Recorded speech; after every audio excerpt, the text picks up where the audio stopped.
25th, 2025, virtual meeting of the Madison Plan Commission.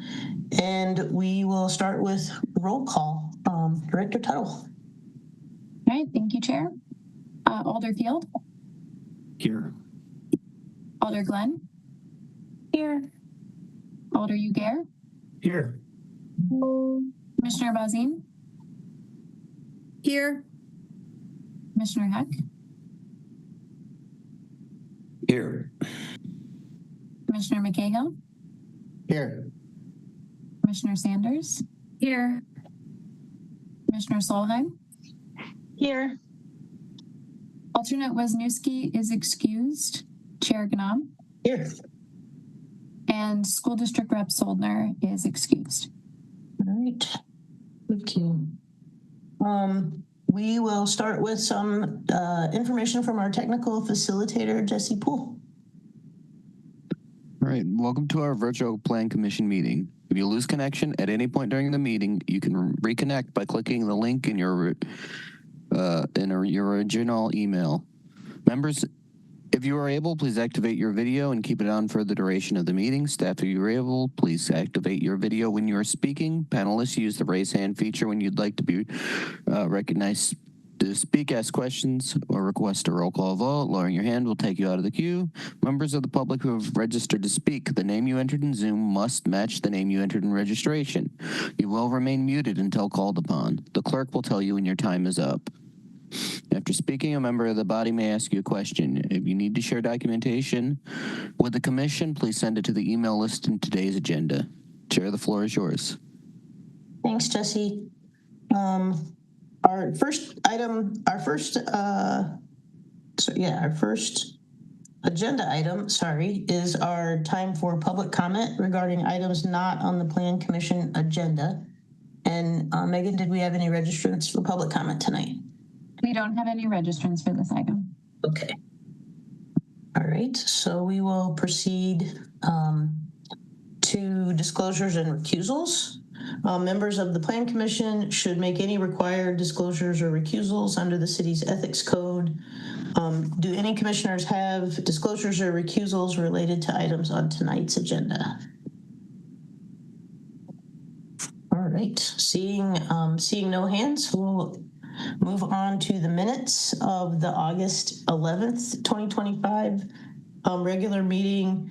And I would note that the commissioners received an updated draft minutes this afternoon. So we will be voting on that updated version, which added just some technical information with start times and noting alders who had attended the meeting other than the alders who were on the Plan Commission.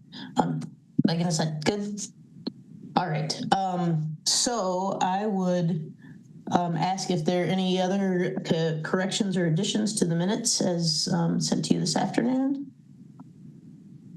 And if not, is there a motion? Could I request a motion and a second to approve the minutes? Alder Ugair, thank you. And Commissioner Heck, thank you. Put that as a motion and a second. Any discussion on the motion to approve last meeting's minutes? All right, any objection to unanimous approval of the minutes? All right, we will record them as approved. Thank you. We'll go to our reminder of upcoming meetings. We have one meeting in September. It's on Monday, September 15th. And then after that, the next meetings will be on October 6th and October 20th of 2025. And then we also have our special meeting in mid-October on Thursday, October 16th at 5 o'clock in person in room 215 of the Madison Municipal Building. And we'll see a few items. Well, they'll get the agenda items for that meeting sent out to you well in advance. So I'm looking forward to that. All right, we will start our agenda, and I think we will start with, we have unfinished business from, Megan, do you agree that we should do that before the consent agenda? I would recommend that we go ahead and do the consent agenda Okay. at the time. Yep, that works for me too. Okay, so we'll pull up or talk about our consent agenda and have that be addressed here at the beginning of the meeting, and then we'll proceed to pick up our unfinished business. So it's the custom of the Plan Commission to remove from the agenda items on which staff members believe an application has been sufficiently reviewed to support approval with all of the conditions placed upon it by the various city departments, and in which the applicant accepts those conditions, and there are no individuals who've registered to speak in opposition to those items. And as is part of our custom, we're separating approvals and referrals on the consent agenda, and we'll vote on those items separately. So we will start with items requested to be approved or recommended for approval in the event that they need additional votes from the council.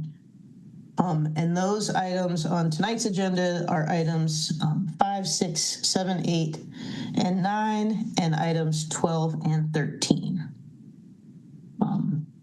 So I guess, are there any requests for separation on the consent agenda? The referral items are items 10 and 11. So are there any requests for separation from the consent agenda for either the approval list or the referral list? All right, seeing none, we will read the approval list into the agenda and take a motion and a vote on that, and then we'll read the referral list into the agenda. So starting with agenda item 5, this is Legistar 89326, amending section 28.151 of the Madison General Ordinances related to supplemental regulations to amend regulations for accessory dwelling units. Item 6 on our agenda is Legistar 89357, which is amending section 28.098 paren 2 paren H of the Madison General Ordinances relating to updating planned development zoning to allow additional stories for downtown affordable housing, and this applies in Alder Districts 2, 4, and 6. Item 7 is Legistar number 89358, and that is amending section 28.098 of the Madison General Ordinances related to alterations to a planned development district to include a timeline for inactivity.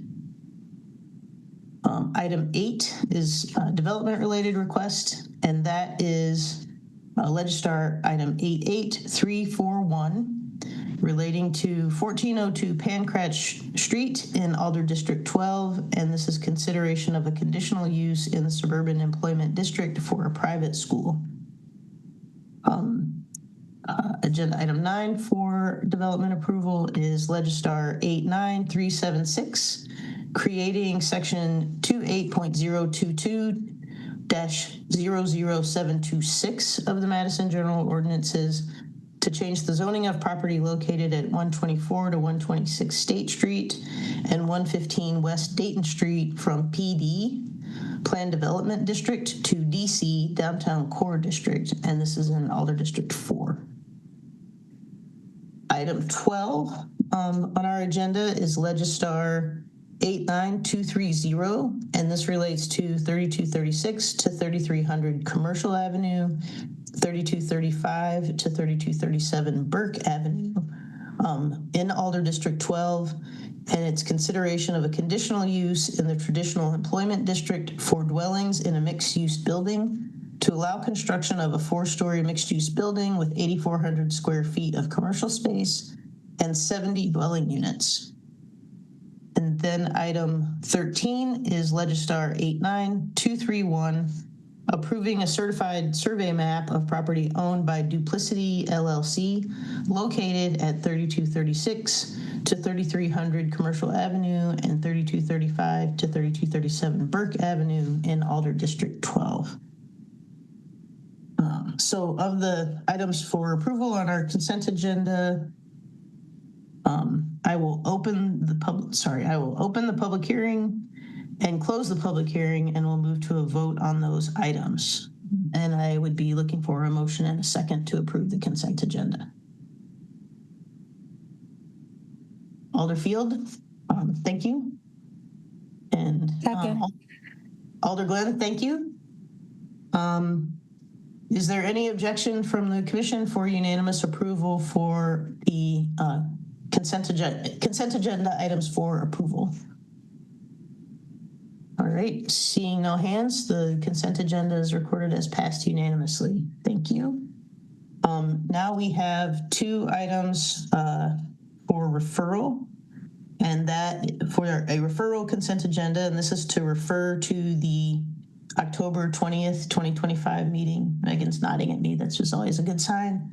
And so item 10 is Legistar 89078, creating section 28.022-00723 of the Madison General Ordinances to change the zoning of property located at 3357 and 3359 East Washington Avenue from TR-V1, Traditional Residential Varied 1 District, to CC-T, Commercial Corridor Transitional District in Alder District 12. And then item 11 is Legistar 88777, relating to 922 to 930 North Fair Oaks Avenue and 3357, 3375 to 3375 East Washington Avenue in Alder District 12. And this is consideration of a conditional use in the proposed Commercial Corridor Transitional CCT District and Transit-Oriented Development Overlay District for dwelling units in a mixed-use building with more than 100 units, and consideration of a conditional use in the CCT District for single-family dwelling, all to allow construction of a 5-story mixed-use building with 3,300 square feet of commercial space and 171 dwelling units, and a 2-story 6-unit townhouse building. And I would just note for members of the public on the who called into the meeting that the referral to October 20th would mean that we will not discuss or debate the terms of these items tonight, but we will pick them up again at our meeting on October the 20th. And so if you've registered to speak or comment, hopefully you can come back on October 20th or send in some written comments for those items. There is no public hearing on a referral, so I would look for a motion and a second to approve the referral of items 12 and 13. Alder Glenn, thank you for the motion, and Alder Uguer, thank you for the second. Any objection to unanimous approval for the referral items that we've discussed? All right, seeing none, they will be referred to our meeting on October 20th. So now we will jump back into our unfinished business from August 11th, which is item 2 on our agenda, and that is Legistar 89254, amending sections 4.095, 10.05, 10.055, 10.08, 10.101, and 23.24, and 1.08 paren 3 paren A, and creating section 10.105 of the Madison General Ordinances, all to enhance the city's street tree protection provisions and to establish a street tree replacement fund. And so this, our feedback tonight will be transmitted to the Board of Public Works, who are the lead on these items, but we would like to give them some direction from this commission if we possibly could. So we will start with, we generally start with a staff presentation, and I do see that we have our city forester, Ian Brown, on the line. Welcome, Ian. Thanks for joining us. We referred this item from the last meeting to get some follow-up on engagement, and I know there were some emails and subsequent discussions back and forth, and maybe if I could give you a couple minutes just to sort of share with us an update on those 2 items and what you'd like to share with us, Ian. Sure, I'd be happy to. So yes, there has been a meeting and additional follow-up conversation with Bill Connors representing Smart Growth. And we collectively, so myself and the team, have reviewed the comments and are in the process of kind of deciding which things might have weight and would be considered clarifying comments, for instance. And I think we had reached a point of agreement, at least in the meeting, on the balance of the intent of the ordinance revisions were mutually supported. It's just a matter of how that shakes out. And so I think there is excitement on our part for that. And I'm looking forward to moving forward and advancing the conversation and the ordinance revisions themselves. I didn't wholesale change presentation for tonight for this body, but I did add some visuals. There were some questions last time about, well, what does this look like, or how often does this come up? I'd be happy to do a screen share and just share some of those slides with you if you would like. Otherwise, I'm happy to just be available for questions. I think if you have updated slides, I think we'd love to see them. So okay, here, let me. I'll share screen. I would be happy to.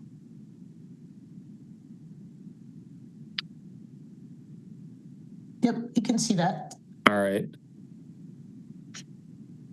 So, well, here, I'm going to go back a little bit. So if you look at the graphic on the right, we were talking about trees and their contribution to neighborhoods and really being necessary infrastructure. One thing that is kind of a guiding principle within the last few years, but it's not something, I omitted it last time in our discussion, is this 330-300 rule. And what that means is from any dwelling space, you can see 3 mature trees. Within a neighborhood, you have 30% community canopy, and you're within 300 meters to the nearest park or green space. And so that helps to kind of break down some additional isolation barriers within an individual community to make sure that there is equity and access across all spaces within the community. And we're not just benchmarking on, like a 40% overall community canopy number. So within the last 2 weeks, did acquire some additional imagery of situations of trees on job sites. These are things, pictures that were taken by myself or forestry staff within the last 2 weeks. So they were, I guess, relatively easy to come by. But in the first picture on the left, what you see is the white marks are what had been made previously by forestry staff to delineate 5 feet out from the tree. So that's kind of where the tree protection zone should be. What we're missing there actually is a fence. So there's no established fence to delineate that tree protection zone. There's actively a construction pad within that same tree protection zone that was previously delineated. On the right-hand side, you do see a fence that has been erected, but you can also see the white tree protection zone markings delineating out 5 feet, so that you can see that that tree protection zone is still well within the 5-foot distance that it should be out for that particular tree. Here is another tree protection zone with the fence that has been reduced and is actually leaning against the tree. And you see in the lower left-hand corner, you can see kind of the white marks of what 5 feet should be. Plus you see fuel and other things that are stored within that same protection zone. So there are concerns about, potential leaking or compaction that would come about from those types of things.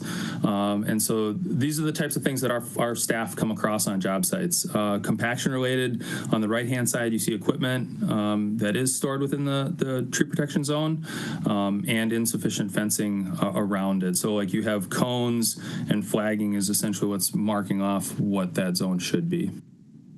What are the impacts of that? Here on the left-hand side, you have an actual physical impact. So a large branch, in this case, it was an 8-inch branch, was ripped off the tree. So not pruned, but ripped.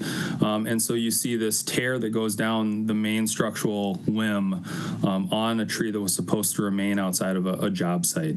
So there are impacts to that, both biologically for the tree as well as for the community. this tree is supposed to remain, was communicated that it should remain on the job site for this entire project. And the neighborhood and surrounding area has been very, very concerned about that particular tree. And so that's commanded quite a bit of forestry attention from our staff to follow up with numerous on-site visits to that particular property. On the right-hand side, you have a tree. So the tree has a tree protection zone, and it was designated to stay. But what you see in red are actually the pruning cuts that would have to be made. So you can see where the deck of this building is. We were reached out to a week ago by the construction company and said, we're pouring concrete on Wednesday of this week. We need the tree pruned out of the way. What can you do to make that happen? And so now forestry staff has had to schedule a crew to go there tomorrow to be able to facilitate that work that's going to happen. Plus, you're going to have this tree that's going to sustain massive canopy loss. Industry standards require no more than 25% live canopy be removed in any given growing year. In this case, we're likely looking at 50% that'll probably come out of that particular tree. So is the tree going to be killed because of the concrete pour? Not explicitly, but it's going to be severely reduced and might ultimately come down at a later time. I think this is kind of holistically a good example of what we're all talking about. So here's that same 23-inch tree. In the planning process and upfront communication for the project, both the developer and the city, specifically forestry, were very interested in retaining the tree. So the developer, you can see, actually changed the entire design of the building. The original building design was to be more of a full box, and that front corner would come all the way out on the building. But they carved out a portion of the building to accommodate the live canopy of the tree that existed. Due to the damage now, not only is the tree going to have probably significant decline, maybe loss, but the building and the construction partners themselves are losing revenue opportunity because that's either saleable space or rentable space that is not existent on the building because it was adjusted to try and accommodate the tree. So when trees are lost on projects that were supposed to be retained, there really are no winners in this situation. The developer loses, the community loses, the tree certainly loses. And so what we're talking about with these changes are really to just make sure that when we have a public approval process, everyone is on board with what gets heard by either the Plan Commission or BPW or ultimately approved by council, and these plans move forward, that everyone is on the same page, that following the publicly approved plans are paramount to everyone involved. And so when we talk about either replacement charges for trees or other implications for not following the plan, that is if and only if the publicly approved plan that had previously been heard is not followed for one reason or another. So I think that's all that I have. I appreciate the extra time, but sometimes visuals can help a lot, and we just really tried to make sure we could capture some for you. Thanks, Ian. We do have registrants for this item, so we will open a public hearing and have a chance to hear from our registrants. We'll try to stick to our 3-minute limit, and I will try to interrupt during the last minute or 30 seconds or so and let you know what time you have left. So, Megan, do you want to introduce this registrants? The first registrant on this item is Sandra Ward, representing District 4, registered in support. Hello, can you hear me? We can. Welcome. Thanks. Thank you. Thank you so much. My name is Sandra Ward, and I'm the co-chair of Capital Neighborhood's Tree Protection and Planting Committee. I am speaking in support of item 89254. As our climate intensifies and change intensifies, it is critical to understand that canopy trees are an essential component of our city's infrastructure, not simply an amenity. As we continue to build greater density, as we should, we need to protect the trees we have. Trees make new developments more valuable and contribute to livable density. We are not in an either-or situation. We can have density and we can save trees.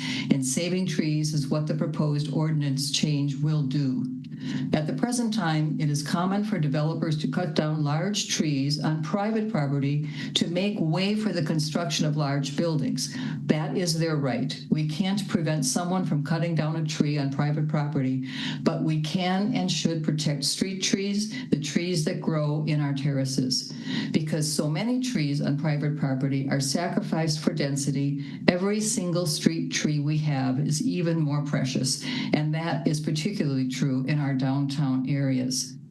As shown in Forrester Brown's presentation, our current ordinances do not sufficiently protect street trees during construction. Recent experiences show that to be the case with crystal clarity. The proposed ordinance changes are a crucial step in the right direction in that they bring tree protection up front in the planning process, create effective tree protection zones, and establish a fund to support our tree canopy. I urge your support for these changes. We need this ordinance to ensure the future livability of a denser Madison. Thank you for your time. Thanks, Sandra. Okay, next speaker is Grace Hassler-Bankston, District 4, registered in support. Welcome. Grace, you're unmuted on your Grace Hassler account. Thank you very much. Oh, there we go. Yep. First of all, I want to speak, I'm speaking in favor of legislature item 89254 in support of the proposed changes to the tree protection ordinance on street terraces. And I just finished listening to Ian's great presentation to the Sustainability Committee of Madison. I want to thank him for his complete and thorough explanation of his goals in supporting tree canopy. And I, as a co-member of the CNI Tree Canopy Protection and Planting Committee, I also urge you to support this ordinance. Thank you. Thank you. Our next speaker is Bill Connors, representing Smart Growth Greater Madison, registered in opposition. Welcome, Bill. Thank you. Thank you for the opportunity to speak with you this evening. It is unfortunate that the proponents of the proposed street tree protection ordinance and changes to the standard specifications for public works projects did not engage developers and contractors that are active in Madison to work collaboratively on the language of these documents before they were introduced. These documents are not ready at this time to be enacted. At my initiative, City Forester Ian Brown and I met last week and discussed some of Smart Growth's recommended changes, but we have received now we're hearing that maybe some of them will be incorporated into a version 2. That's the first we've heard of it. It was this evening. Smart Growth recommends that you pass a motion asking the Common Council to re-refer this ordinance to your commission so that there is additional time to work out language that meets the goals of the proponents while minimizing negative consequences. This proposed ordinance is yet another way in which the city government is making housing more expensive in Madison. For example, developers of multifamily housing buildings will need to find a way to pass along to tenants the cost of a tree replacement plan produced by a certified arborist and the required contribution to the new street tree replacement fund. Although these costs might appear relatively small, they are on top of the many other costs that the city government has imposed on new housing construction, including bird-friendly glass and green roofs. Smart Growth's greatest concern about the current state of the proposed ordinance is the provisions that authorize revocation of permits to use the street or other parts of the right-of-way to stage construction equipment and materials. In the tight spaces for infill development projects, it is often essential to be able to use the street and terrace to stage equipment and materials. The safety of workers, passing pedestrians and motorists, and nearby properties is of paramount importance when deciding where to stage equipment and materials for substantial construction projects. The draft ordinance provides that if an employee of a contractor or subcontractor mistakenly damages or kills a street tree that was supposed to be preserved, the city government may revoke the permits to use the street and terrace. For many infill development projects, the revocation of these permits would be a death sentence. The new building could not be completed, so there'd be no revenue to pay off the tens of millions or hundreds of millions of dollars invested in the project. City Forester Brown has said that in this situation, the developer could apply for a new permit to use the street or right-of-way, but under the proposed ordinance, that new permit might be denied. If the ordinance and specifications are enacted in their current form, many developers will not even explore projects on possible infill development sites because of the risk created by the presence of mature street trees. Thanks, Bill. If you could wrap up. Sure. Lenders and contractors will avoid them as well. This will push development to the periphery. And in the document I provided, there are a couple of other things that we asked to be changed just to put in language that is consistent with what Ian Brown said was the intent. Thank you. Thanks, Bill. Yep. Thank you. Our next speaker is Robert Proctor, representing the Realtors Association of South Central Wisconsin, registered neither in support or opposition. Hi, good evening. Robert Proctor again. Appreciate the opportunity to speak tonight, and I am confident that it will at some point be in support of this ordinance, as I believe some amendments are coming forward. The contribution of the street canopy to our neighborhoods, our environment, and our quality of life is undeniable. Today at the Finance Committee, the mayor gave very clear testimony about how the process is intended to work if there is a violation. The Forester has previously described the process and goals in much the same way. We are not asking that it be handled any differently than what both the mayor and the Forester have already explained. We are asking that the ordinance be clarified through an amendment so that it explicitly reflects the process of how it will unfold if there is a violation. So often these violations are actually violations by the contractor. You'll have an owner or a developer who contracts to get the process started. They may be going down and reviewing the site every day, but if a contractor such as Findorf or Stevens or Cullen, many contractors that the city works with, and the city's own contractors, I suspect we could find many violations when work is being done on behalf of the city by contractors, that there has to be the ability for the developer or owner to get through the process in a way that does not cripple the ability of the project to go forward. And we don't believe that's the intent at all. I agree with all of the speakers that have come before us and feel like there's a little bit of speaking past each other. Certainly we can have density and protect the trees. And these are the trees, the public's trees, so they should be protected. We're just asking that all of the process that has been spoken to very clearly be included in the ordinance itself so that it's clear on how it should be followed to make sure that any penalties align with the offense. If there's a violation and a developer and contractor come forward and deal with it, then there should be a process to get back to work. If they're going to flaunt the rules and not get into compliance and not deal with it, then there's going to be a much harder hammer. But it should be spelled out so that it's consistently applied and proportional.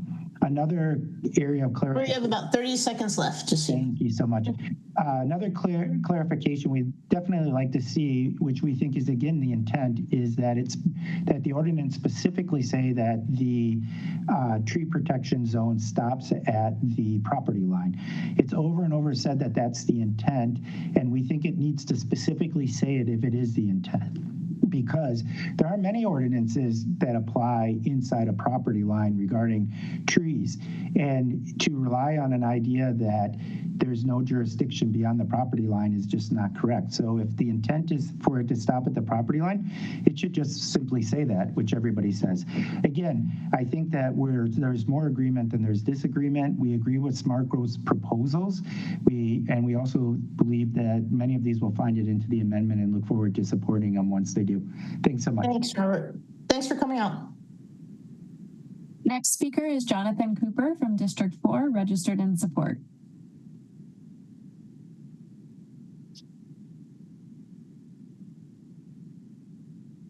Your mic is live, Jonathan. Welcome.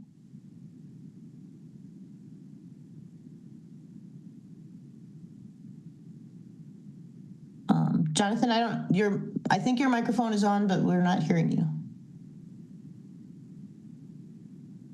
Jonathan, your mic is unmuted on our side. You may have a prompt to unmute yourself. It's showing you muted now. There you go. Is that working? Yep. That's it. Yep. Thank you. Okay. Welcome. Thank you. Sorry for that glitch. I'm Jonathan Cooper. I've been a resident at 208 South Henry Street for the last 25 years. And during that period of time, I've been involved in many neighborhood steering committee discussions and spoken at many city commission meetings on development proposals for downtown Madison.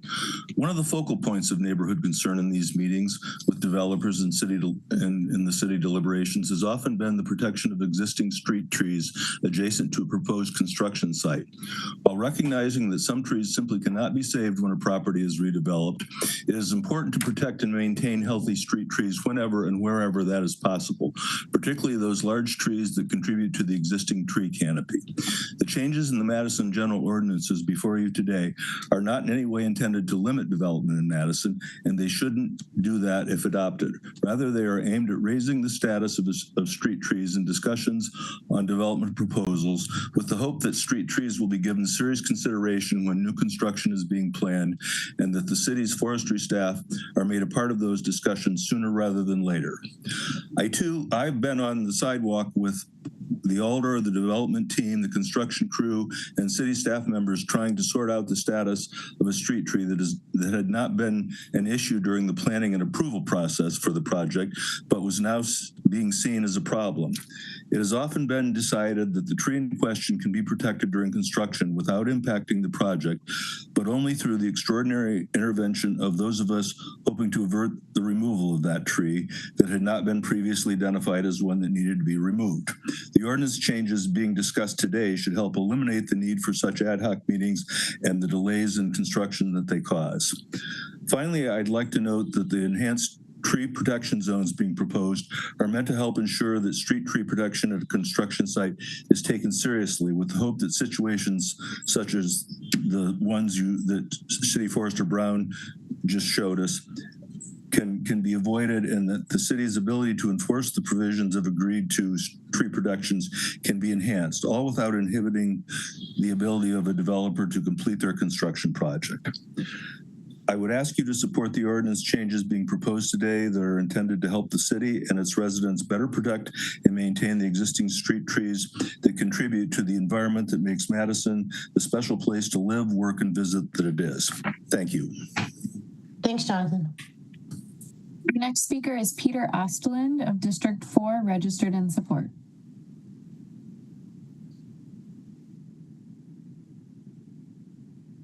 My mic's on at this point? Yep, we can hear you. Welcome. Okay. Like Jonathan Cooper, who just spoke, I have lived downtown for the past 25 years, and for most of that, been involved with the neighborhood.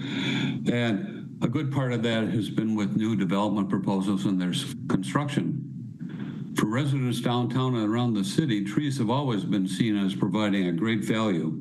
If you want to have a big crowd at a meeting, put trees on the agenda, especially removal of trees.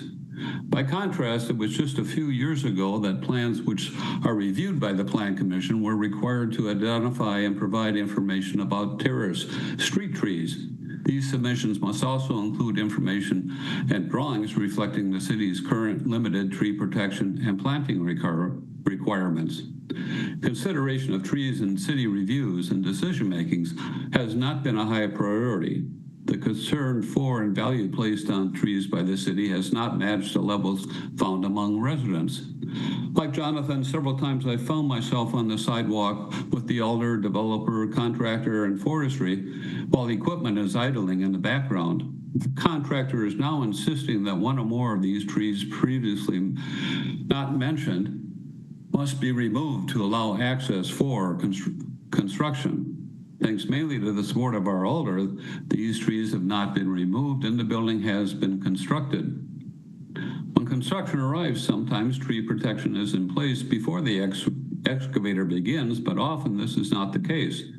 Once the limited tree protection is in place, it's often not long before it has collapsed or been dismantled by someone for access or a storage area. Residents have to continually patrol construction sites and repeatedly alert forestry to the continual failures of tree protection. This leads to multiple forestry staff visits to the site. The changes before you to the ordinance, and particularly to the general specifications, elevate the status of trees in discussions about development proposals. The changes also seek to encourage early conversations with forestry. Trees need to be at the forefront of the process to reflect the value city residents place on them, especially large canopy trees.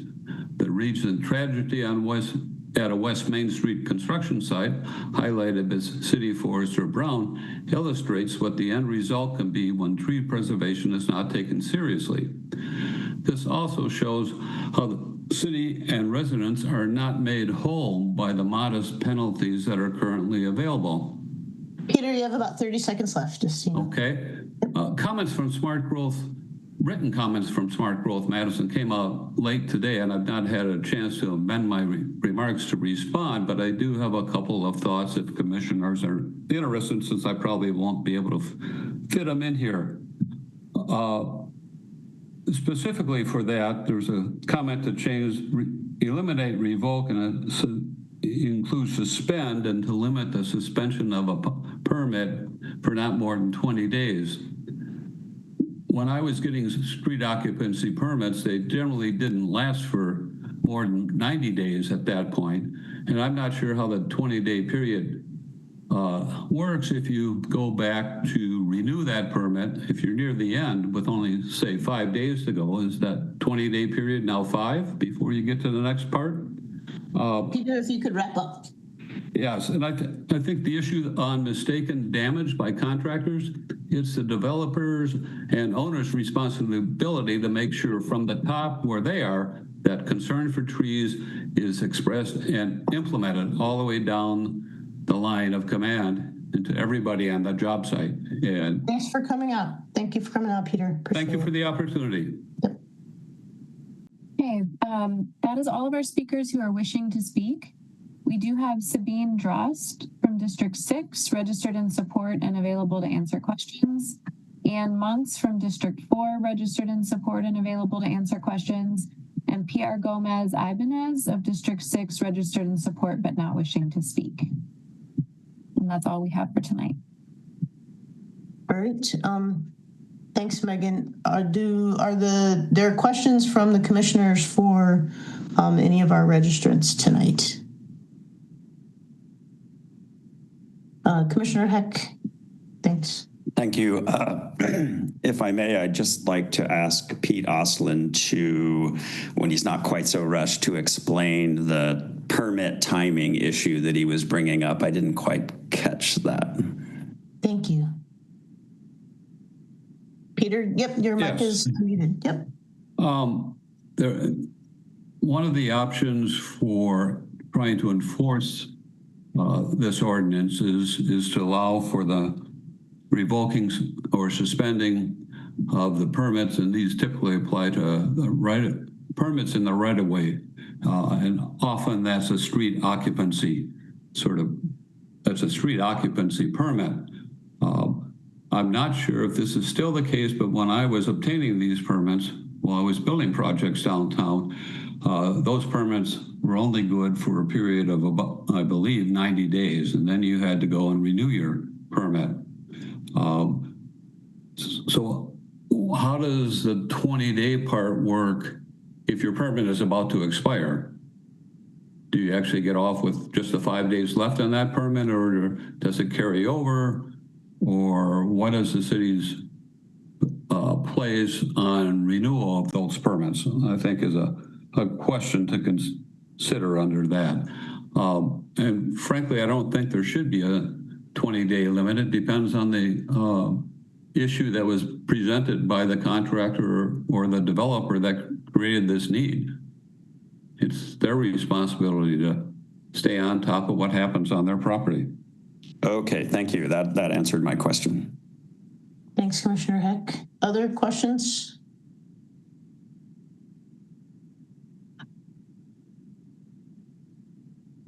All right.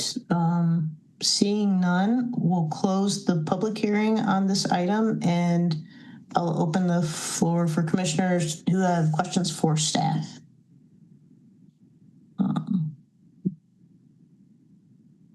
Commissioner Heck.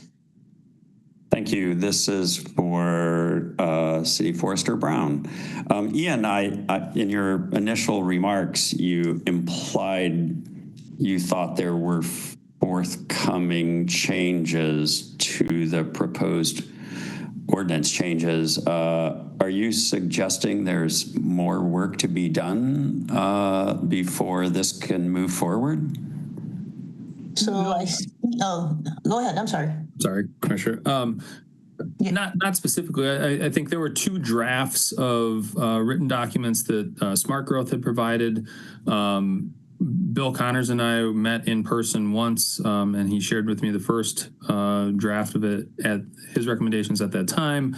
But we are in active communication, both internally and with the city attorney's office, on where I think for clarity too, like the points or the chapters that we're talking about revisions are just a small subset of what the full suite of language actually is. And so some of the comments, like we're seeing little pieces and snippets out of context. And so some of the recommendations are actually either redundant or would not apply when read in full context. And so, those are things that we're listening to the city attorney's office on. We're having 3 meetings tonight alone about this. I'm here, I was at SMC, Charlie Romines was at Finance Committee. And so making changes leading up to having 3 more public hearings wasn't really something that we were looking to entertain, but we are kind of taking feedback out of this process and reviewing prior to BPW. I see Charlie's on right now, so maybe I'll defer to him and he can give a more thorough response. Thanks, Charlie. Charlie Romines, and Charlie, I don't know your title, so I can't introduce you by your title and your last name, but welcome to the meeting. Yeah. For tonight, it's the Streets and Urban Forestry Superintendent. We'll take it. Just briefly, if I may. So it's important to remember that this is an ordinance revision. We're talking about a 15-page document. This touches about 2 pages of it. So I think from the feedback we've gotten over the last week or so, a lot of the questions around language specificity or concerns are actually addressed elsewhere in the ordinance. However, as Ian alluded to, we had 3 meetings this evening, and so we are taking the feedback from those 3 meetings. We did have a meeting this morning with staff as well as ACA Visti, who's been key in drafting this, to kind of go through what we've already heard and then also plan for what we will get at these 3 meetings to then determine what we might work with the ordinance's sponsors to see what they might like to see in an amendment or amended version of this, or a substitute. But as Ian said, we didn't really want to get ahead of ourselves on that. Figured we listen to the feedback we get tonight, including from this body, see what is already actually addressed elsewhere in the ordinance versus what we might view as making sense or be friendly to then include in something else to go forward with next week. As many of you know, this is going to Board of Public Works next week, and then goes to, presumably, would then go to the full council in mid-September. Thanks, Charlie. I guess I'm still not certain what our path might be, given what you've reported. So this body would make recommendations to BPW, which is the lead on this. You're anticipating that we'll make sausage tonight, as some would say. Well, presumably, let me back up. We're going to get comments and suggestions from this body. We've already been to Finance this evening, as well as Sustainable Madison. And so we're going to take the comments that we get from these three meetings, and over the next several days, work with the sponsors of this ordinance to see if they want to work on a substitute or not to go to BPW, or just take the comment, let the comments from this roll into BPW, and just have the Board of Public Works, handle it as they may. We're trying to, again, work with the sponsors of this to see kind of how they want to handle it coming off tonight. It's very odd that three boards are meeting on this on the exact same night, within an hour of each other. So we're trying to, navigate that while working in the feedback that we get, and also then triangulating with, I think, kind of the misunderstanding that is out there a little bit, that this is a revision of a very long ordinance. And so some of the feedback actually already exists. It's just not in the revision because it's in the context of the broader ordinance. Okay, I'll let others ask questions for now. Thanks. Thanks, Commissioner Heck. Alder Yeager. Thank you, Chair. To add enthusiasm my own, I attended the discussion an hour ago at Finance, and I'm on the Board of Public Works. So I have an opportunity to deal with this multiple times, not to mention the last Plan Commission meeting at which we referred this to tonight. One of my takeaways is my personal assessment from the Finance Department, from the Finance Committee discussion, was that the drafters, three of whom are on the Finance Committee, that includes the mayor,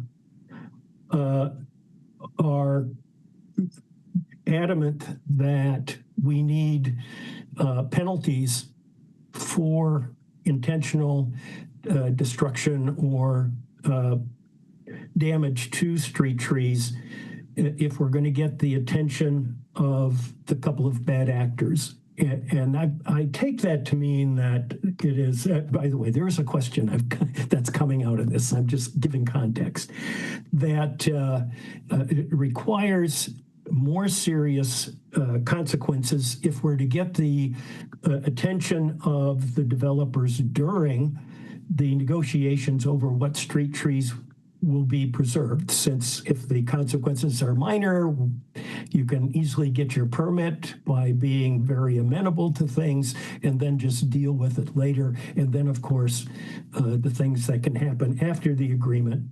So I think what I was hearing from the sponsors there was that there's an expectation that there may be some changes to the draft that ultimately goes hopefully to Board of Public Works next week, but certainly on the 16th, September 16th, to the Common Council, that deals with any problems on the definitional side that aren't already in as just explained to us by staff, that's already somewhere in the rest of the ordinance. But also that there's a clear process for dealing with innocent and unintentional damage or destruction. And so I guess I'd start with City Forester Brown, but a variety of things have been requested so that if a penalty was invoked and a developer or contractor or whatever felt that it was overreaching or inappropriate to the scale of what happened. The question is, what does that process look like? There's some discussion of that by by Director Romines at the Finance Committee meeting, but I've heard possibilities like, hey, the Board of Public Works meets twice a month. There could be an appeal there, or if that's not already clear, there are other possibilities. I was just looking, Ian, for your thoughts on what the process would be. So if we were able to preserve significant penalties for the bad actors, what would be a likely process that is already there or that you're thinking of clarifying to deal with the more innocent and unintentional errors? So I think I'll back up on the kind of the timeline of things a little bit further. What we would like to do is to be discussing collaboratively at the time that these projects are in development, when they come to the Planning Commission, when they come to BPW the first time, and say the tree or the canopy of the tree is in conflict with the literal footprint of our building. When we go up, the canopy is overhanging, we need to prune that off. We should talk about that ahead of time. And then we can decide, is that tree able to be sufficiently pruned in that the construction of the project reasonably and remain, or is that a tree that we should talk about removal and replacement? And then that would be funding that goes to the Street Tree Recovery Fund to ultimately fund making a better new tree site for a canopy tree at some point in the future. So we would like to drive as much of that conversation and agreement on the front end of the process as possible. Now, if things change, right?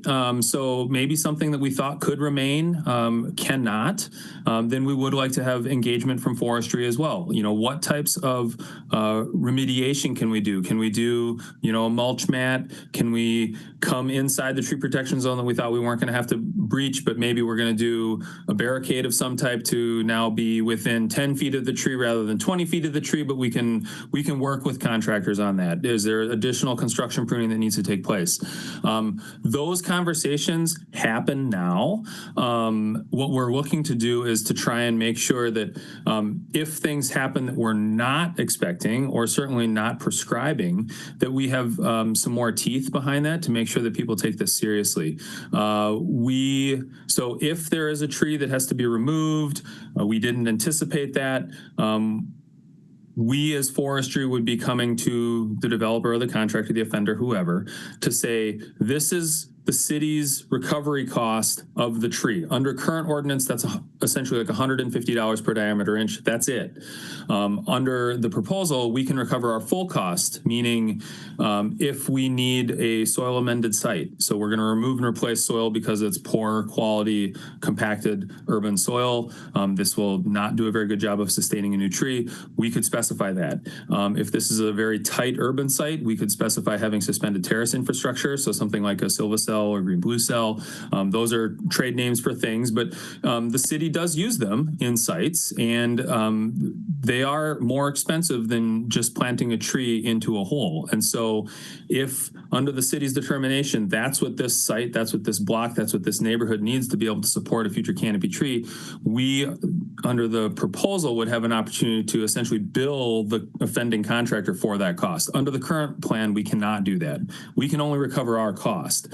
Now, the challenge with recovering our costs, too, is that the city, I pride ourselves on being built around efficient service delivery for our constituents. So we're only able to bill our costs. So our time and materials, our volume-based purchasing of the tree. So in a penalty type of situation like we're describing, the contractor actually is not paying a penalty. They're paying a very efficient service to directly offset the cost that we as city staff, we get pulled off other forestry jobs to come and do this corrective work. And then we're only able to bill for the cost that we incur. That's in a violation situation, they're not paying a penalty at all. They're getting a price advantage service, continuing with their project. The tree is still gone. Forestry staff lost time from what they were otherwise doing in a neighborhood to, prune or maintain trees. And so we think that the new language gives a much more reflective cost to the community, as well as an opportunity to recover future canopy for the neighborhood that lost it if it were not for this development. So the penalty phase, permit impacts of whatever type, that is absolutely a choice of last resort. We want to support development and keep these projects on schedule as best as possible. Facilitating upfront conversation is helpful to that. If there is a disagreement, which I think was part of your question as well, then yes, BPW, so city makes a proposal, this is how much the tree recovery should be. Contractor says absolutely not, that's way out of line. It would return to BPW to have them essentially arbitrate and decide if that's the due process to make sure that we as the city are acting in good faith, charging a reasonable defensible amount for the cost recovery that we see for that particular tree. Thank you. And just to clarify that a little bit further, so if there were problems with the negotiation, if forestry felt that good faith had not been used in a particular situation, and it went so far as that revocation of the permit, would that also be appealable to the Board of Public Works, either in current language or in language that could be headed for clarification? Yes, yes. Okay, thank you. No further questions right now. Thanks, Elder. Commissioner Solheim. Thank you. That actually answered most of my questions along with what I sent earlier today. Thank you, Ian, for your help with my questions. I was looking at the full ordinance a little bit earlier per your comments about, this is a small section. And I do see, I was noting that language added was number 16. So I was curious, looked at the ordinance and saw there's like 15 other things where technically the permit could be revoked. Some of them are a little broad, but it seems like this fits within there. And then I'm seeing below it the appeals to Board of Public Works. So I'm assuming that's the section that you're referring that is already addressed in terms of process. I think it's D right below, a couple sentences below that section. So it would follow that normal process as in any other appeal for that section. Yeah, I think, Commissioner, excellent point. And something that I would like to point out too is when there are these on-site or mid-project changes, those are direct conversations between the contractor or the developer and forestry. And so there is not a public process or public hearing even for if a large tree were to be removed. And so returning to BPW, we feel is a reasonable solution because that it was that public process and everyone agreed at the table that the tree was to remain. So now if the tree is not going to remain, then I think the public should know it's not going to remain and why, and have someone actually at the table to explain why that tree is not going to remain, as opposed to saying, well, forestry approved it and we zipped it off and we're continuing with our build. So I think having public hearings, public eyes, opportunity to weigh in and provide feedback is appropriate in this case, because again, like this is coming into play if and only if the original plan is changed on the fly. Thank you. Appreciate that. Thanks, Commissioner Solheim. Other questions for staff? Commissioner Heck. Thank you. Ian, do you have any comments about what we heard in public comment about, the number of days that if we were to go with the 20-day thing that was suggested by Smart Growth, how would that impact the actual revocation of somebody's permit, because it could be for only a few days, or are you not really entertaining that 20-day option? I would prefer not to box us in and put a number behind it. I think that having the ordinance remain silent to that duration gives the city flexibility to work with those that are good actors looking to provide corrective action and a reasonable plan forward, versus those that are basically wanting to dig in their heels and say, I do what I do, come get me. So I think that, a concern of mine too would be that, what happens at the end of 20 days or even 50 days, whatever you want to decide as an arbitrary number, but is that just you go on timeout and then you can return to doing whatever you're doing? My interest would be we want to seek corrective action. And that's part of the negotiation directly with forestry too. We don't really have an interest in just reverting everything back to BPW either. Like, we would much rather have a reasonable conversation, we come to a point of agreement, and the project moves forward. That's better for everyone.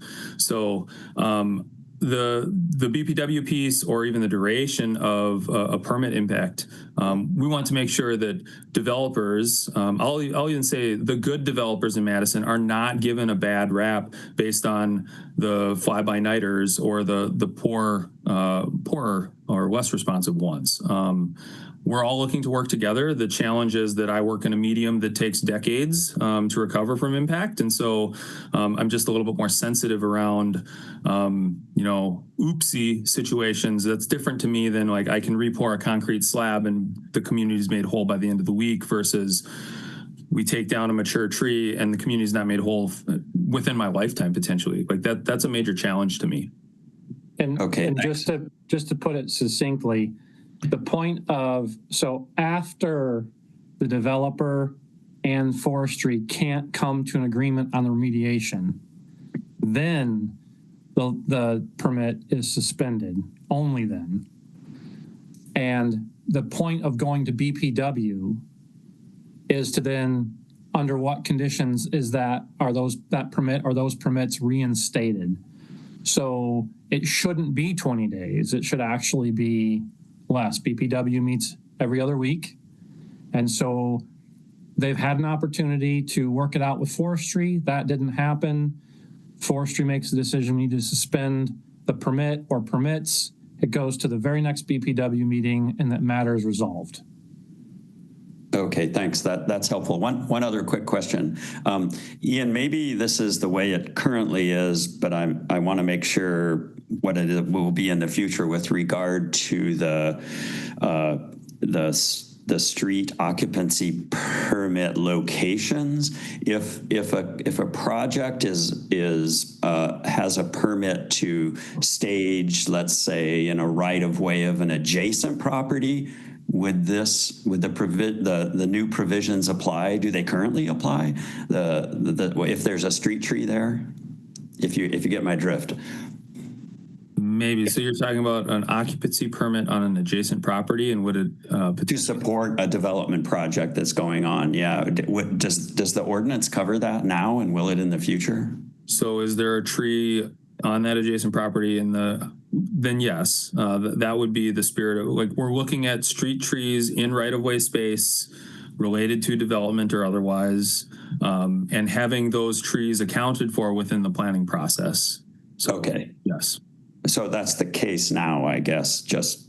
Well, I think my understanding is the extent of the right-of-way occupancy permit would delineate those, two property boundaries in that case. And so then if there's 4 trees within there, yes, we would consider the health and condition of those 4 trees in our forestry feedback as it pertains to TE granting the right-of-way occupancy permit. Okay. I mean, we can certainly be overruled too. Like, forestry doesn't rule all. We're just a voice at the table. What I'm looking for is to make sure that we have a voice at the table to help weigh and guide in that process. Okay, thanks. Those were my questions. Thanks. Alder, yeah. One more question, hopefully a brief one for Ian. There is a District 19 project that is famous or infamous, depending on how you look at it. And there was an agreement on the preservation of several street trees that were large canopy trees. What I heard of and what I'm trying to verify is this is kind of the way you would see the process work. That as the plans and specifications were developed for the public improvements, notably the sidewalk that was to be added, that the developer or contractor came to forestry and said, we think that to meet these specifications that were approved by Public Works, that we may damage those remaining street trees that were to be preserved under the original agreement, and that a discussion ensued. It was agreed that it would probably result in damage that ultimately led to the death of those trees. And the resolution was an additional number of plantings after the project was developed that would provide increased canopy coverage eventually, not initially, but eventually. Is that the way you would kind of see that process happening with a cooperative and interested developer and contractor? Yes, that would be a solution. Now, adding in planting sites for a downtown infill site, we might not be able to add 5 or 10 more additional sites as in the same way that we would in your district. But yes, that would be what we would talk about. We're looking at current and future canopy impacts, and coming to a point of agreement with the developer for what that solution looks like. And in that case, it sounds like we were able to reach a point of agreement even though the trees were lost. Thank you. Thanks, Alder Yeager. All right, I think we still have time for questions for staff if there are any unasked questions, and otherwise we could put a motion on the table and have a discussion. We could also have more discussion before that, but I think it'd be useful to try to craft a motion if there's one. Alder Field. Thank you, Chair. I'd like to make a motion that the Plan Commission recommend approval of this proposal instead of ordinance changes, while recommending also that the sponsors or BPW consider further clarification on 3 points. The first one, clarifying that the tree radius is what's used in the policy and that the tree protection zone within the radius is confined to the public right-of-way. 2, clarifying that the street permit related consequences are applicable for the unauthorized tree injury, damages, or removal, specifically the word unauthorized. And 3, clarity on the process for placing property entrances where city policy otherwise prohibits placing a property entrance or a site entrance at a location where a street tree is not present and where there could be a conflict in policy. I could speak to it if I get a second. Yep, thanks, Alder Field. Is there a second? All right, Alder Yeager is signaling a second for that motion. Thank you. Alder Field, would you like to speak to the motion a little more? Briefly, thank you. So I appreciate that the sponsors are working with staff on a potential new draft in response to some of these public comments. I also really appreciate all of the variety of public comments that have come in about this so far. One of the speakers said it quite well, that if we want to bring a lot of people to a meeting, put trees on the agenda, and I think we're seeing that a little bit too. This community cares a ton about those trees, and as we balance the policy incentives for developers to preserve the ones worth saving, I think clarity on those points will be helpful and improve transparency for everyone involved and who has to navigate this process. I also understand from email correspondence with the city forester and from his comments a few minutes ago that some of these clarifications may be unnecessary due to the context already present elsewhere in the existing ordinance. Because of the discussion that we just had about that, I actually removed one of my points that I was planning on adding to the motion and now understand is not necessary. If that is true of any of those other points, I trust that the Board of Public Works and staff can work out which of those are already accounted for in existing policy. Thank you. Thanks, Alder Field. Other discussion on the motion and the second on the table? Commissioner Solheim? I agree with the motion. Thank you, Alder Field, for pulling that together. I think those clarifications will help.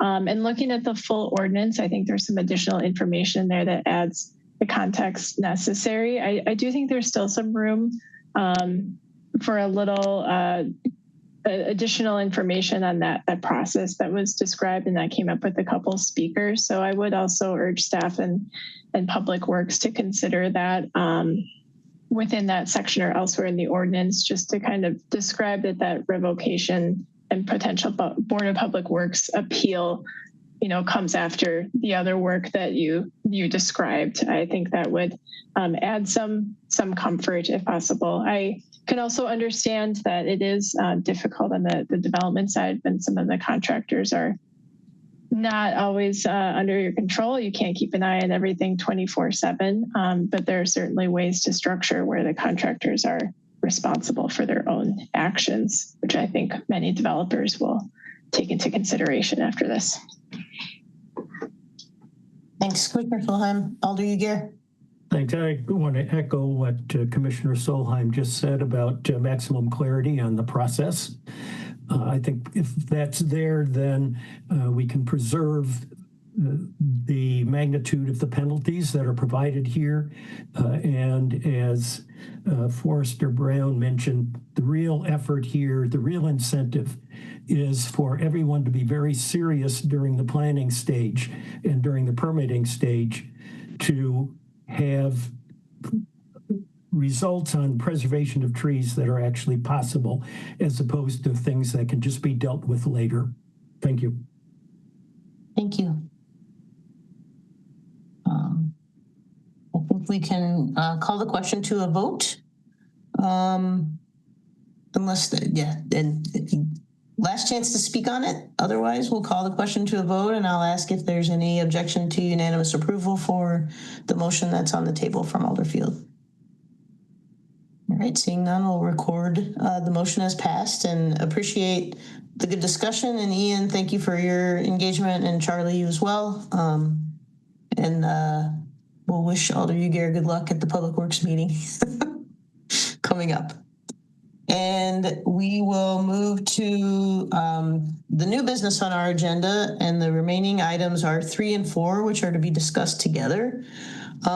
This is, I think we'll get some more clarity from our planning staff as they go through the information, but this is an item for discussion and feedback only. We're not gonna put a motion on the table on these 2 items, but I think staff is looking for some direction and feedback from the commission as well. So we'll delve into that a little more detailed. I guess I will read item 3 is Legistar 388, Planning Division staff update on the Southwest Area Plan. And item 4 is Legistar 88389, Planning Division staff update on the Southeast Area Plan. And we'll consider those items together. So thanks. Megan, are you gonna kick us off here? Sure, I'll just start at a very high level, and then Jeff Greger is going to give a presentation that will provide more context for our discussion. The items that we'll be talking about tonight are coming to you within the context of the Southeast and Southwest area plans, because our teams are currently working on developing the recommendations for future land use changes that will be part of those area plan processes, the public engagement and the future discussions with all of you that will follow. We've had a couple of conversations related to recent development projects where some of our future land use categories and the tools that we have for implementing those categories have recently been in front of us, and we've kind of dealt with some of the complexity around how the policies in our comprehensive plan are structured. And we want to talk to you about some ideas that we have for providing more clarity within those future land use recommendations so that we can take that feedback and use it to inform how we make recommendations in the Southeast and Southwest area plans specifically as they come forward. So that's the context for why we're going to be talking about this tonight under the umbrella of those area plans. But I would expect that the discussion will also inform things that we will do with future area plans and or interim updates to the comprehensive plan as well. So with that, I'll turn it over to Jeff, who will outline the discussion topics in more depth. Thanks, Megan. Again, my name is Jeff Greger. I'm a planner in the Planning Division, co-leading the Southwest Area Plan, or Southeast Area Plan with Rebecca Knair. Also here tonight with Urvashi Martin, co-leading the Southwest Area Plan. As Megan said, the 2 plans are developing our initial draft actions as well as generalized future land use maps. And we're seeking feedback on the following topics. Staff has a proposal to increase transparency and certainty related to what we term as the escalator clause. And the other topic is how to address proposed residential uses in areas designated as employment or general commercial on the GFLU map, where residential uses may not be appropriate. Just highlighting the two areas for the southeast and southwest area plans in yellow here, just to orient yourself where these plans are ongoing. So the escalator clause goes back to the 2018 comprehensive plan process, where the low-medium residential land use category was created. We'll refer to it as LMR tonight. And that category was created to deal with current and future missing middle housing. So kind of the housing between single family residential and kind of more your apartment complex. So that escalator clause basically in 2018 allowed some additional intensity of development up to 4 stories and 70 dwelling units per acre versus the 30 units per acre and 3 stories under certain conditions, basically along higher intensity streets along arterials. Low residential, LR, also has an escalator, but has very few developments. We've gotten very few development inquiries or proposals to use that escalator for LR. Mainly, we've only gotten it for LMR. So this is a table from the 2018 comprehensive plan where basically you will find information about the escalator clause. So the areas outlined in red are what it applies to. So for LMR, so single multifamily buildings, large multifamily buildings, and courtyard multifamily buildings. And in 2018, again, it was generally allowing some additional density and height along arterial streets. In 2023, the comprehensive plan had an interim update, and in that interim update, staff did propose removing the clause from the comp plan that it would not apply in adopted area plans. Since each of the area plans will be revising or updating the GFLU map, and the Plan Commission would have an opportunity to review in detail any changes to areas of LMR. The clause ultimately remained in place with additional criteria being added. The additional criteria was intended to clarify where the escalator clause applies. In hindsight, that additional criteria may have made things more uncertain. And here's the table from the 2023 update.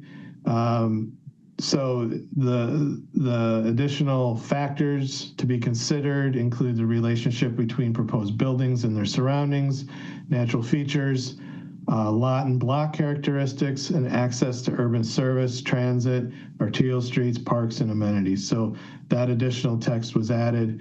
It still pertains to these types of residential building forms. So between when the escalator clause was put into effect in the comp plan and now, we've had approximately a half dozen development proposals that have been reviewed since the provision was created. We're just highlighting 3 of them here. The 77 Sirloin Strip project, that one was placed on file.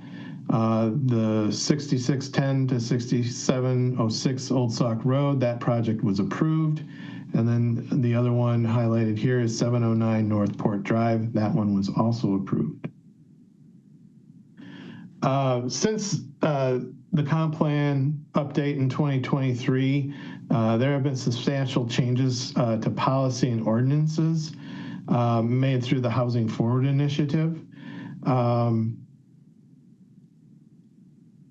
as well as the area plan process. Prior to the area plan process, the GFLU map was updated every 10 years. And now with the area plan process, it's essentially getting updated with each area plan that is getting approved for the specific area plan that is getting adopted. So given those changes, staff is again proposing eliminating the escalator clause for adopted area plans. And what the area plans do, it allows for a detailed GFLU analysis and land use mapping for each of the area plans. So what this will provide for the public, for developers, for landowners, for the Plan Commission, the council, is transparency and certainty.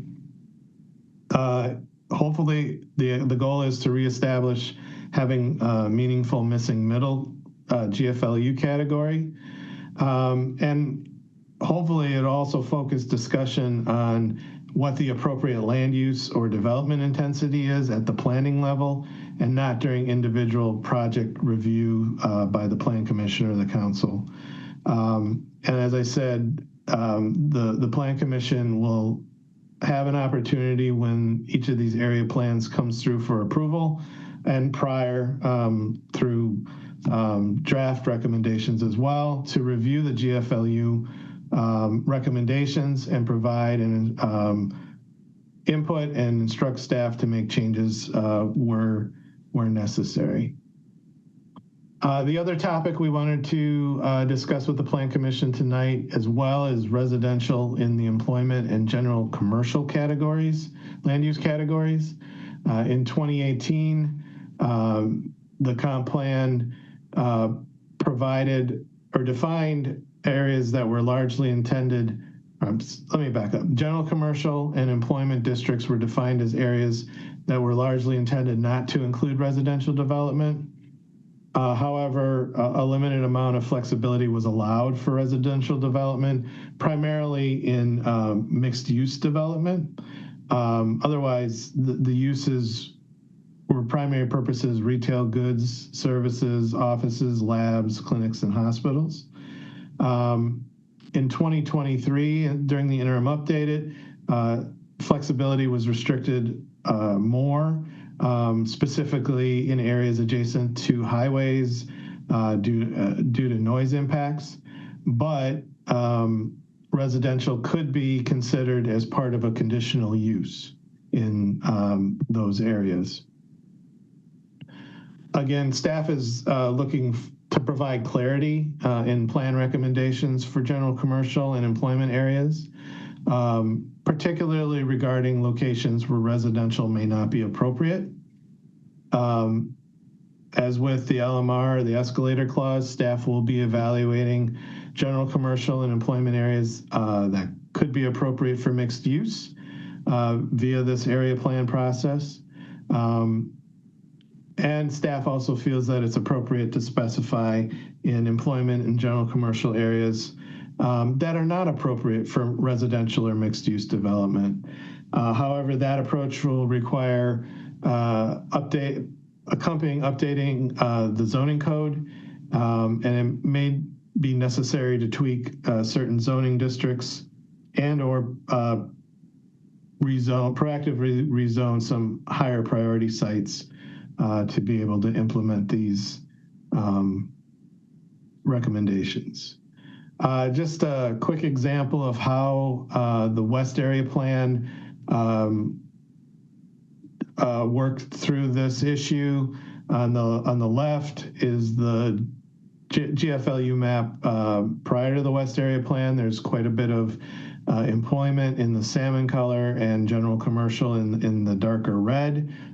The West Area Plan updated that to include a lot more mixed use. The purple denotes the mixed use areas, as well as it shrunk down some of the general commercial areas to try to really hone in on where residential may be appropriate and where it isn't appropriate. Again, we're suggesting doing similar review during the GFLU updates for these current and future area plans, as well as we'd like to be able to have some flexibility to also show where it's not appropriate, where residential would not be appropriate in those uses. So with that quick overview, we'd definitely like to get the input of the Plan Commission. Again, as I mentioned, I've got a number of colleagues working on both of the plans in attendance tonight. Happy to answer any questions you might have. Thanks, Jeff. Megan. Yeah, thank you, Jeff, for the great presentation. And I just wanted to add, as we're talking about these issues, I'm glad that Jeff shared the example of how we reviewed future land use recommendations in the West area pretty closely and thought about where those future land use recommendations could evolve to mixed use and fairly intense levels of mixed use for future development. That's important because all of the work that we're doing on the area plans is absolutely happening within the context of understanding our housing need as a community.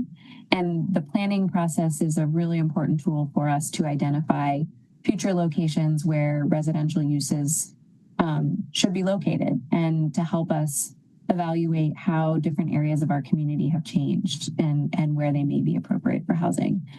We're also doing that in the context of Housing Forward, and Jeff mentioned this, the mayor's initiative to help us address our housing needs. And as you've seen in the last several months, a number of specific zoning code changes that are helping us to be more clear about the different types of housing options we are allowing across the city, making some permissive in places where they have not previously been permissive, and also trying to provide clarity and more certainty about providing those housing choices when we come to the implementation side of the planning work. So I just wanted to note that while we are talking about two of the trickier aspects of implementing our comprehensive plan through the development review side and providing some more certainty through our policies about how we can implement that. Definitely high on our minds is making sure that our plan recommendations are helping us meet those housing needs, those broader housing needs we have as a community. Thanks, Megan. Alderfield. Thank you, Chair. I'm going to focus on topic one initially, the escalator clause piece, and thank you for showing the table. That's helpful. I understand that one of the objectives, as laid out in the presentation, behind the proposal to reduce the applicability of the escalator clause is to preserve the LMR category as missing middle scale housing. And I'm wondering if staff have talked about to what extent we might be able to begin considering LR as another category where that scale of housing is appropriate, especially in the context of the other zoning code reforms passed recently, and I imagine more in the future, that will make missing middle scale housing easier to build in LR. It has come up in our discussions internally.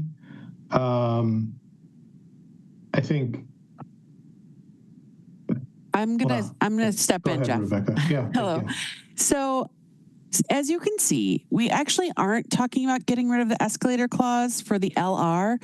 And I'm really glad that this table is up because you can see those three little stars there.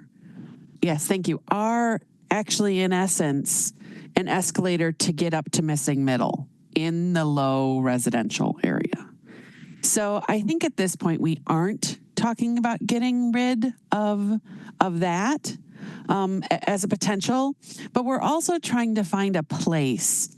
And Alderfield, in your district, like let's say we're talking about Milwaukee Street. We haven't made any decisions yet. We're still kind of working through some things, but there's some places where we think MR could really, be appropriate, but we want that buffer to some of the single family homes. And we think that LMR, as it is without the escalator, could do that. And it's that choice about making those decisions about trying to have that gradual move up. And some places along Milwaukee Street are going to be perfectly perfectly perfect for MR, we think. But there's some places that might be better off being that buffer and being LMR. So it's trying to build in some of those layers, but that's a long answer to your question. Yes, we think LR can be missing middle, and we're saying that we should leave that in the code. Right. And so that tool exists in our comp plan today. But I think your broader question about how are these land use categories defined is a good one. And that has also come up in our work. And what we have focused on for right now is providing clarity in how we apply this specific clause in our current area plans, and feel like making adjustments to what these future land use categories might look like would be something we would want to address at our comp plan level to make sure that we're able to consistently apply it within all of our area plans in the future as well. That discussion at the comp plan level makes sense to me. I think I have some initial pause in considering this idea because the practical effect would be to limit density in some parcels, and I'd have an easier time getting on board if it had the opposite effect. Or, anyway, that's all I'll say for now. Thank you. Thanks, Alder Yeager. Thank you, Chair. I have to admit that it's not that long ago that I quit having nightmares about LMR select conditions. So when Director Tuttle alerted me last Thursday that we were going to discuss it tonight, it was with some mixed emotion. But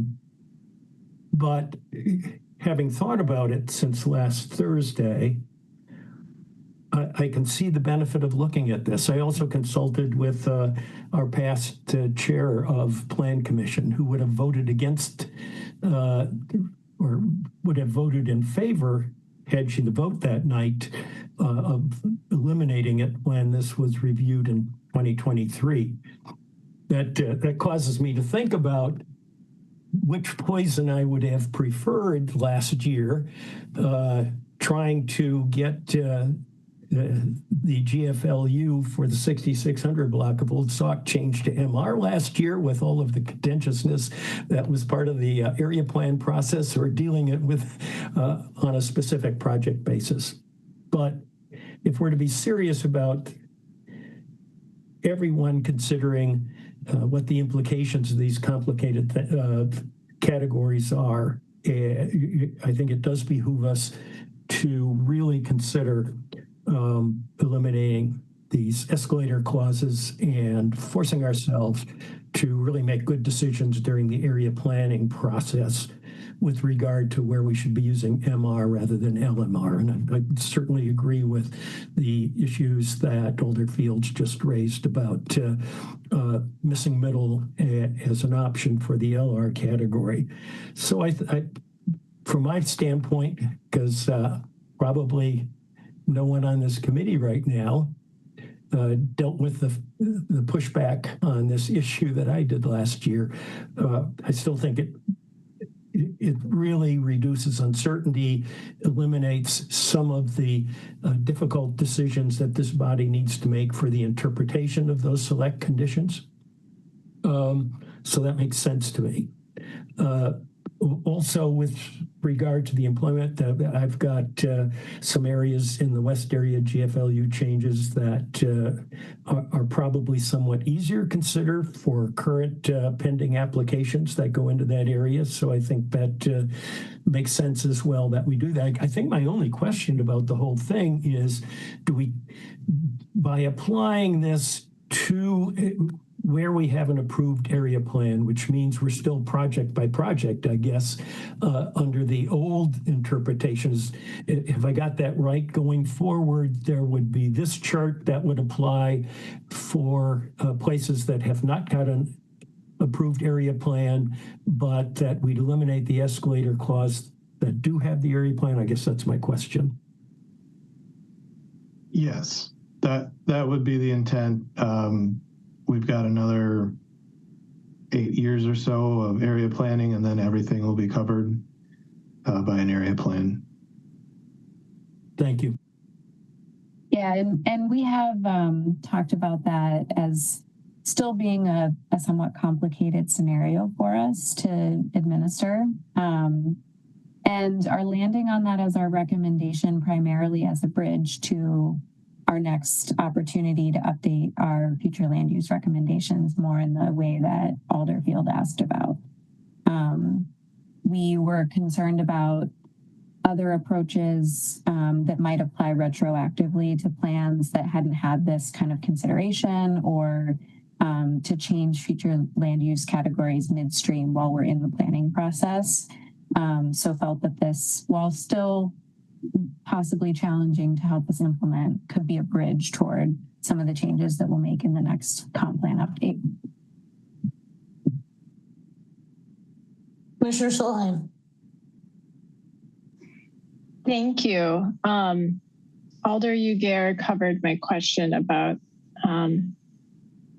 for the most part, I just wanted to clarify. So if, you know, a site was not determined to be appropriate for residential when we're talking about the commercial side, or if it wasn't appropriate for medium residential at one point, but conditions change and it appears that it, you know, could be due to amenities around it, changes in uses, that sort of thing.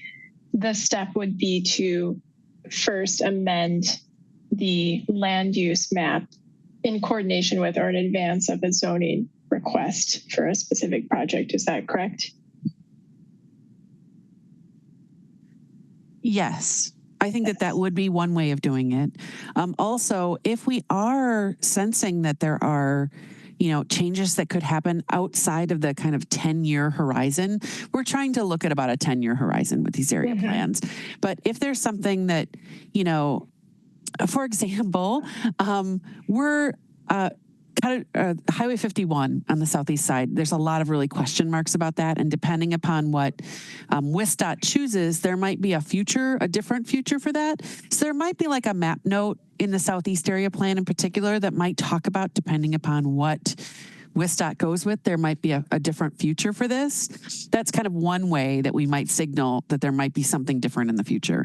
Another would be during either the comp plan update or the comp plan interim update. So it really gives us a chance every 5 years to reassess those things. If changes come, like there's better transit service or a new park gets added or a new school or new amenities or something changes that would make that area maybe better for residential than it was at the time of the plan. So it really gives us like a chance every 5 years to check those things to make sure that we're keeping up with what changes. Mm-hmm. Thank you, Rebecca. Yeah, I think I agree with Alderfield's concerns that it's a little tough to imagine having or perhaps being in favor of decreased density in some areas. But I think, you know, it's on us as commissioners to really review area plans as they come up and make sure that we're comfortable with areas identified or not identified as medium residential, and do we need to shift more to that approach. I think what I've really struggled with on this escalator clause is it creates kind of like policy via precedent, and that it's really hard to deny or approve a project based on what we've done before. And you're kind of comparing like, well, this one was 0.4 miles from a school and this one's just 0.5, and it really becomes convoluted. So I do think that there's a lot of value in making and cleaning up that process and making it a lot more clear. I think we're also hearing you, commissioners, that you want us to sharpen our pencils, right? And really look for ways that we can put density in. So I think that by taking away the escalator clause, it might give us a chance to now say, you know what? We might have put this at LMR before, but maybe this is really okay here to think about medium residential, and maybe it's really okay in another place to keep it LMR or LR as a way to kind of create complete neighborhoods. But I'm hearing you in Alderfield about sharpening our pencils too.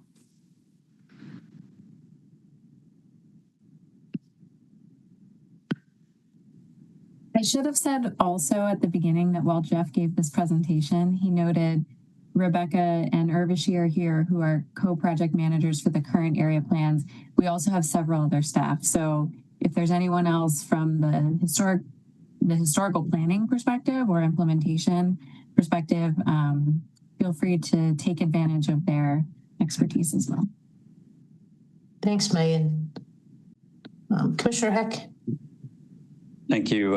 Some of my questions and concerns have already been voiced, and I still have this. Well, first of all, is it true that if we didn't have the escalator clause, then that Northport project and the Old Sauk project would not have been approved in their current approved state? I'm having a hard time dealing with that. So I will look to Tim Parks too to help if I misspeak here at all. I think with Old Sauk, the escalator clause had a somewhat nuanced applicability in the sense that I think it was the building form that was one of the factors that led us to look at the escalator clause primarily. The project ultimately resulted in a density that was just over the range that was recommended for the LMR future land use category. So it wasn't that every dynamic of Old Sauk was relying on this evaluation. For Northport, I think it was a story that the project ultimately was approved at 4 stories instead of 3 stories. We've also had much smaller projects that have looked at this. You recently saw a project at Tulane that looked at this, but I think that project in a lot of cases we would have considered to be a missing middle project. And so it kind of depends on the circumstance of, how those projects were ultimately evaluated. We've talked a lot about how the sort of edges of these future land use categories, or even the edges of where they're mapped, allow for some flexibility for consideration. But yes, those projects needed us to look into these factors. Okay, thanks. That still makes me nervous, but I think maybe Rebecca might have addressed what I was thinking. My thought was, okay, if we were to get rid of the escalator clause only for the areas with new area plans, in 10 years, there's a good chance some things are going to be outdated and we're in the same situation that we're in now. But Rebecca mentioned the 5-year updates as being, and maybe that addresses some of my concern, because I feel like it's really no change. We're just on a 10-year rolling plan cycle, and somebody's always going to be greatly outdated, and maybe this subjectivity that we have in here will still be helpful. But Rebecca, so in the 5-year interim update, you'll have to remind me, there is a chance for GFLU updates, and in that process, I can't remember exactly what we did. Rebecca's not unmuting, so. No, I would. You look like you unmuted, so I was gonna. Although you were not here for the update, and I only I'm going to look for some others maybe on the call that I believe so. I mean, I wouldn't have said it if I didn't think that we couldn't. We did do that, and we made some changes to some things. I can't remember to what that extent was or how much that was opened up, however. But I was offering that up as like that is an opportunity if we're seeing big change to do. So Brian Grady is also here, who led the team who was involved in the comp plan update and the interim update. So, but we'll say, I think that the last interim update that you did was primarily a GFLU map update. We have talked about how the new area plans relate to those interim updates. And I'll say at the highest level, I agree with what Rebecca said earlier, with the caveat that we have talked a little bit about maybe needing some guidance for how we think about very recently adopted area plans in the context of an interim update, so that we're not potentially, immediately changing policy recommendations that were just adopted. Right, and it kind of relates to earlier discussion from Alder Field's input. Changing this table right here in the midst of constantly rolling updates to area plans sounds like kind of a disaster. Can we ever change this? How would we change it? Because I want to shift, to the right. I mean, doesn't that sound messy? And so I think for clarity, we're not thinking about changing this table with the area plans. I think what we would be thinking about is some kind of statement in the plan about what parts of the city we use this table, or I should say the asterisks in this table with the footnotes. We're thinking that this table will largely remain as it is through the end of the area plan cycle that we're in right now, and then could be updated as part of our next comp plan update. So that would give us that opportunity to make those shifts. But I thought I heard recently we're not really going to do a 10-year update. It's just going to be constantly updated with the area plan info, or maybe I misunderstood that. We will still do a 10-year update, and I don't know, I think you might have talked about this. We talked about this just a couple of meetings ago, I guess it was. We're just moving the date back so that we make sure that that next major update to our comp plan follows the current area plan cycle, because that was one of our concerns, is potentially making some of these changes midstream would result in area plans that were created under different policy frameworks. Right. Well, I guess I would hope that this table does have a chance to change, but that's for another discussion maybe. Thanks for the input. Alder Figueroa, welcome. Thank you. Rebecca, you made a point about not having the escalator clause will allow you for further decision making on the between LMR and MR situations. Can you elaborate on what does that? How are you prevented of doing that today with this clause in place? I'm a little bit confused about that statement. Sure. Let me see if I can try to put my words a little better. Maybe I misunderstood. I don't know. No, it's okay. I think I'll go back, and I'm hoping this answers your question, is that we're trying, when we go out and meet with folks in the neighborhood, we want, it's very confusing. I mean, it's confusing for even us that know a lot of all of this about what's allowed where. And that's why we have these policy discussions. But it's even harder when we get out in the community and try to talk about what these future land uses mean in their neighborhood. And when we add in these other layers of, well, we really think that it's going to look like this, and I'll show LMR, missing middle, but then we say, but then there's these other areas and we don't really map them, that says that you might be able to do more if there's enough of this other thing around. Because Tim Parks, maybe you can save me, because I don't know I don't have the numbers on the top of my head like you do, but there's a pretty big jump between the LMR and the MR in terms of density and that extra height. And so sometimes we're trying to find those balances where we can be as good. Tim, you would put your hand up, so maybe you can help me with that. But we're trying to just make it more clear for the people out in the community, developers, and all of us, so that we aren't making these decisions kind of on the fly. I think the slide said, let's do it in planning instead of, at the plan commission level deciding what, these things. So Tim, maybe you can help me say that better. And if I can actually jump in and start with you, Brian. The planning side, and then turn over to Tim for more on the development review side of this. And so, hey everyone, Brian Grady, planning division here.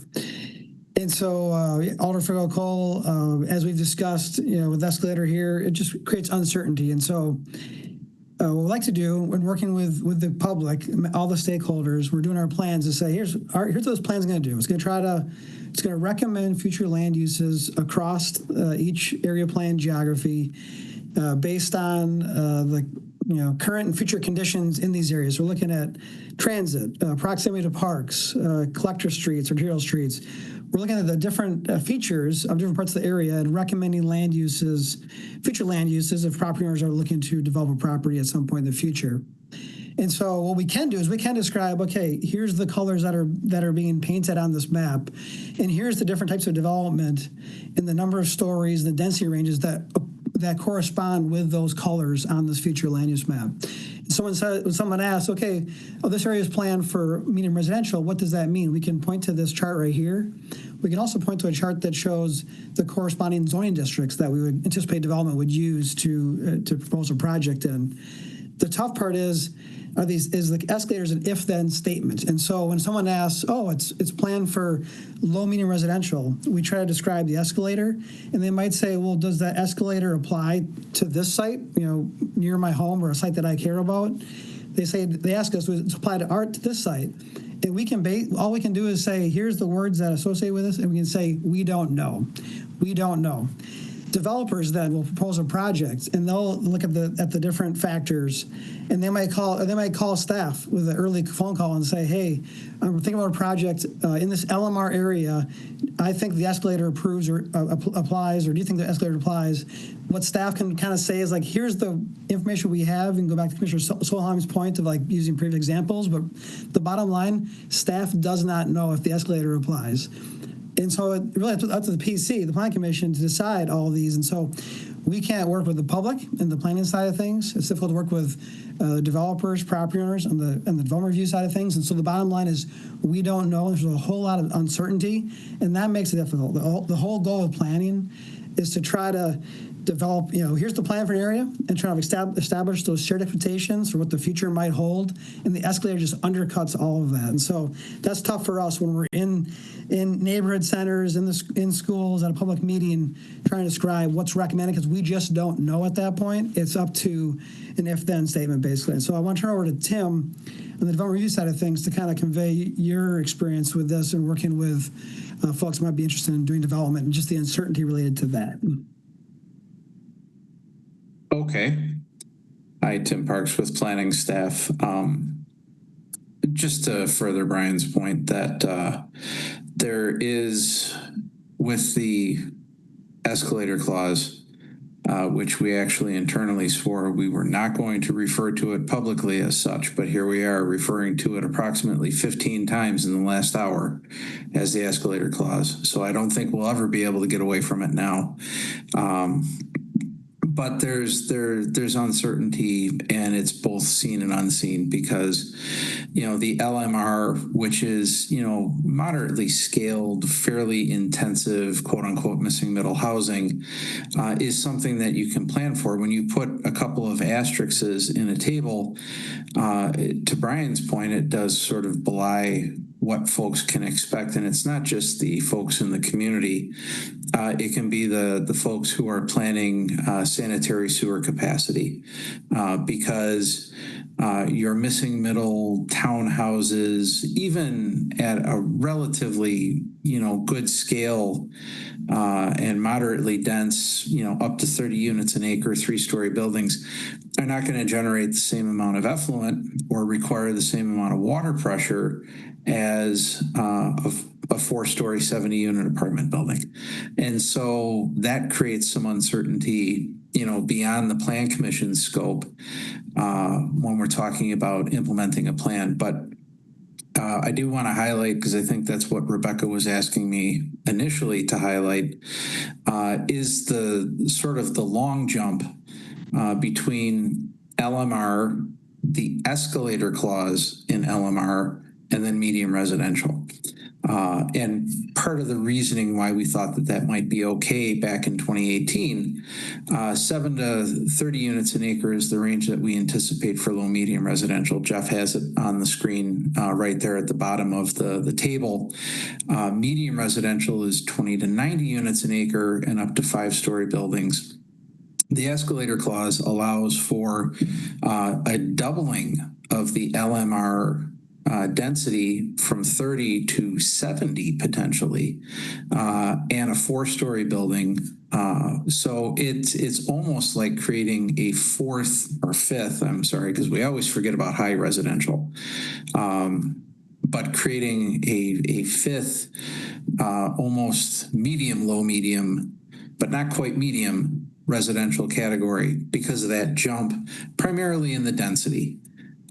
So it does create a lot of uncertainty, and it also creates a lot of subjectivity that this body will recall from its deliberations last June for the Old Sauk Road project, because we have to take those conditions that are enumerated next to the asterisks in the footnote that the red box is in, and we have to parse those. And we have to present to the Plan Commission. The Plan Commission has to make a recommendation to the Common Council, and the Common Council ultimately has to decide, even if it takes 2 meetings a year apart to do it, whether those select conditions are present and whether or not that zoning map amendment should be approved.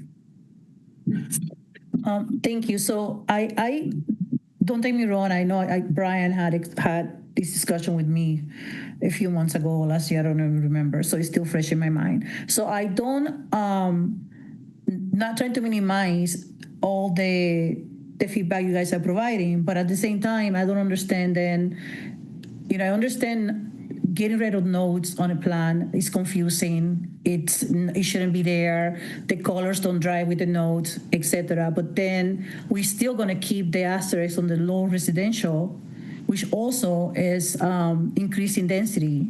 So the whole argument about LMR, I'm unclear why that wouldn't apply to the low residential.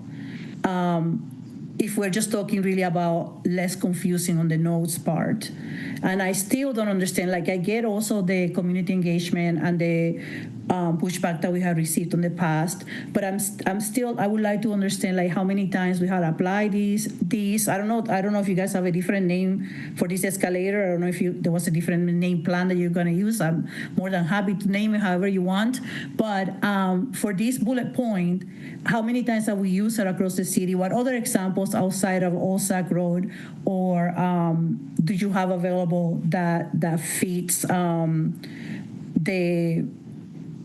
narrative that you just gave me? So it is a bit confusing for me to grasp the concept that the double asterisk is creating confusion, but not the single asterisk. So I don't know. And definitely, I mean, I'm one of the people that last year or whatever it was, along with Derek, we fought to put this back on the map. So I really want to ensure that we don't back down on, we don't reverse the trying to find density on areas across the city that meets the requirements on that red box. Because again, the city is not going to grow anymore. So I don't think that we have, I mean, maybe I'm wrong, but it is hard for me to visualize the map of the city and find, half of the city will be impacted by these changes. Like perhaps I need to go back to the beginning of the conversations that we had last year about this and try to see on the map how many areas are impacted by that, which I understand that is based on the area maps process that will be identifying those locations.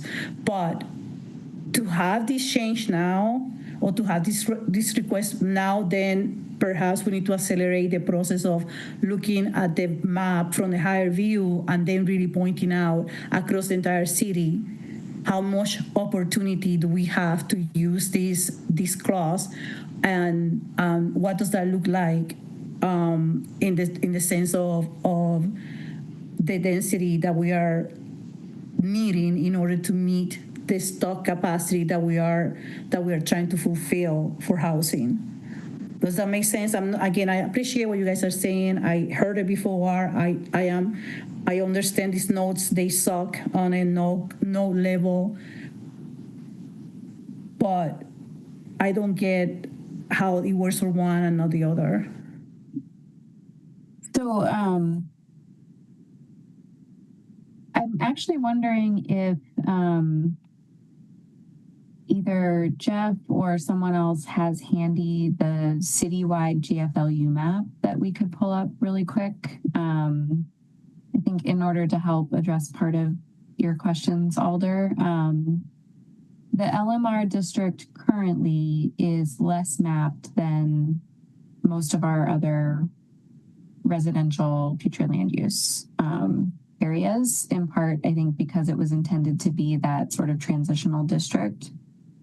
In terms of why we're focused on LMR, I think, as Rebecca was saying, I think we more often are in a question of whether missing middle scale or medium residential is appropriate for a location. And with LR, with some of the recent zoning changes we've made, some of those building forms that the single asterisk applies to are now just allowed under the zoning code. And so considering rezonings to enable those building types within the LR areas is less of a policy question than we anticipate. And I don't know, I think from talking with the planning team, I don't know that we've ever seen anyone actually ask to use that single asterisk escalator for the LR areas, since it's been a tool in the comprehensive plan. The LMR question has been, I think we've seen it come up in about a half a dozen projects that we could remember. And they've always been, projects where we've had to really dig in and kind of evaluate them very closely. But as we're doing the planning level review, I think what we really want to get to is whether we want a future land use recommendation that can help us kind of transition from the housing types that are allowed in LR into something more intense, or whether we think it's just appropriate to do something more intense and then to be more transparent that that's what we're planning for in the future. That will also help then with those future rezoning questions to the extent that they're needed in order to help implement a higher level of intensity that is envisioned by the plan. It's also a much less of a change in low residential asterisk. Doesn't add a lot of those other things that Brian and Tim were talking about in terms of like traffic, and not that I worry about traffic too much, but a sewer and storm and some of those things. It's like we're trying to aim all of our housing forward initiatives to have more opportunity for different types of housing in those LR areas. So I think that just works very well with, increasing density modestly in all of the big swaths of yellow that you can see, especially when they are have those categories of near parks and near transit and near things. It's that pretty big jump that Tim kind of mentioned from the LMR to the MR. That's hard for people to understand, that MR is allowed, something that's very close to MR, and even the higher levels of MR is allowed in the LMR.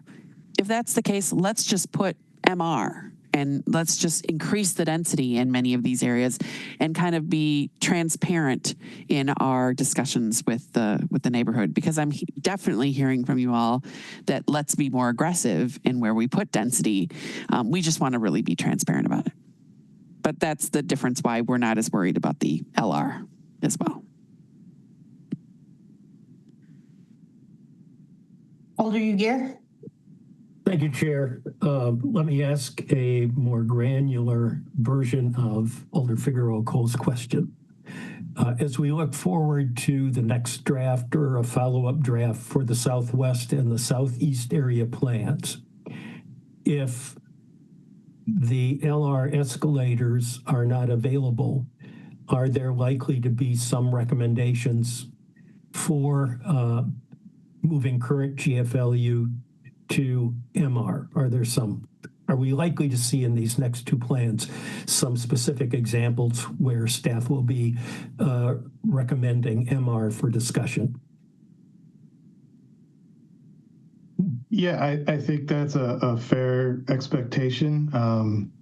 We've taken, speaking for the Southeast team, we've taken our first cut at what we would change. And yeah, there along some arterial corridors, there have been areas where we would probably propose MR over LMR. Okay. And can the Southwest area team comment on that, please? Yeah, I can jump in. Certainly would welcome Urvashi to do the same. we're taking a similar tack, and I would say that we have probably reduced the amount of LMR that we could not identify why it was LMR, when it's pretty clearly building forms that are really double asterisks in LMR, thinking about like multifamily along Schrader Road, for example. Which has been LMR since the 2018 comprehensive plan. Lower density, but still very much large multifamily buildings in large complexes. And so taking another look at that in recent weeks and saying, this probably should be MR, both because it's truth in advertising for what it really is, already and has been for decades, but also because we can see in some of those areas the potential for some additional housing to be added, some infilling of those complexes along, Schrader Road in particular, a little further south, closer to McKee Road as examples. So we have definitely looked at our densities and tried to better align them, both with the desire to allow more housing or facilitate the creation of more housing, and also just to better reflect what's in a lot of those polygons right now. Thank you. I think that makes sense. I think it's easier to explain to people as we look forward to future commentaries and meetings. Thanks.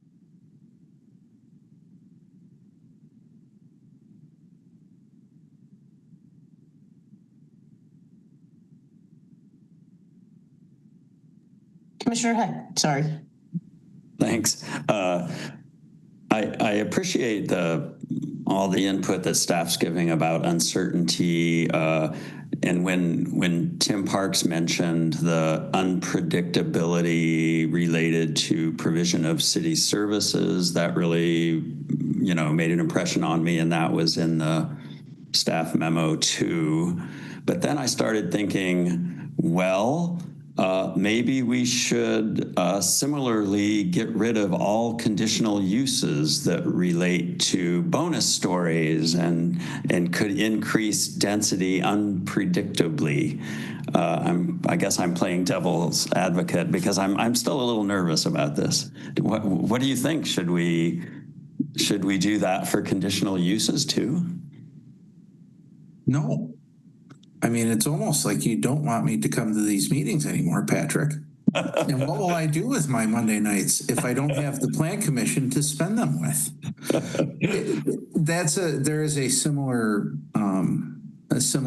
thinking that has to go into, whether or not bonus sites, which frequently are conditional uses, whether or not they can be met. And one of the conditional use standards that the Plan Commission has to apply is the impact that the proposed use will have on the city's ability to provide services. And that is literally water and sewer. And that would be something that we would have to consider on a case-by-case basis. I think one of the things that does help in some of those cases is those bonus heights tend to be in areas where we are have better facilities, better or higher capacity utilities available that can serve higher density development.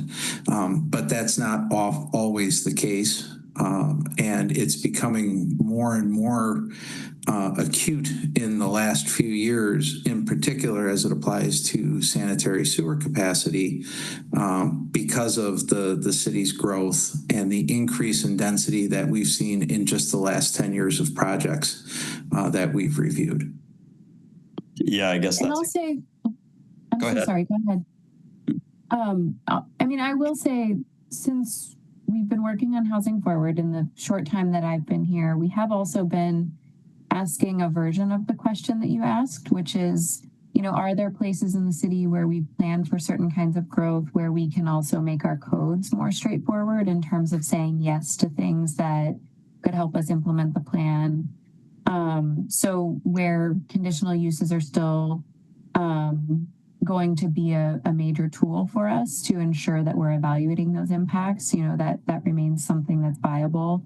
But in other places, we are trying to say, you've done other proactive rezonings to implement planning at East and West Town malls or in other places in the city. And a big part of that is by saying, yes, we think this can support intensive development or redevelopment here.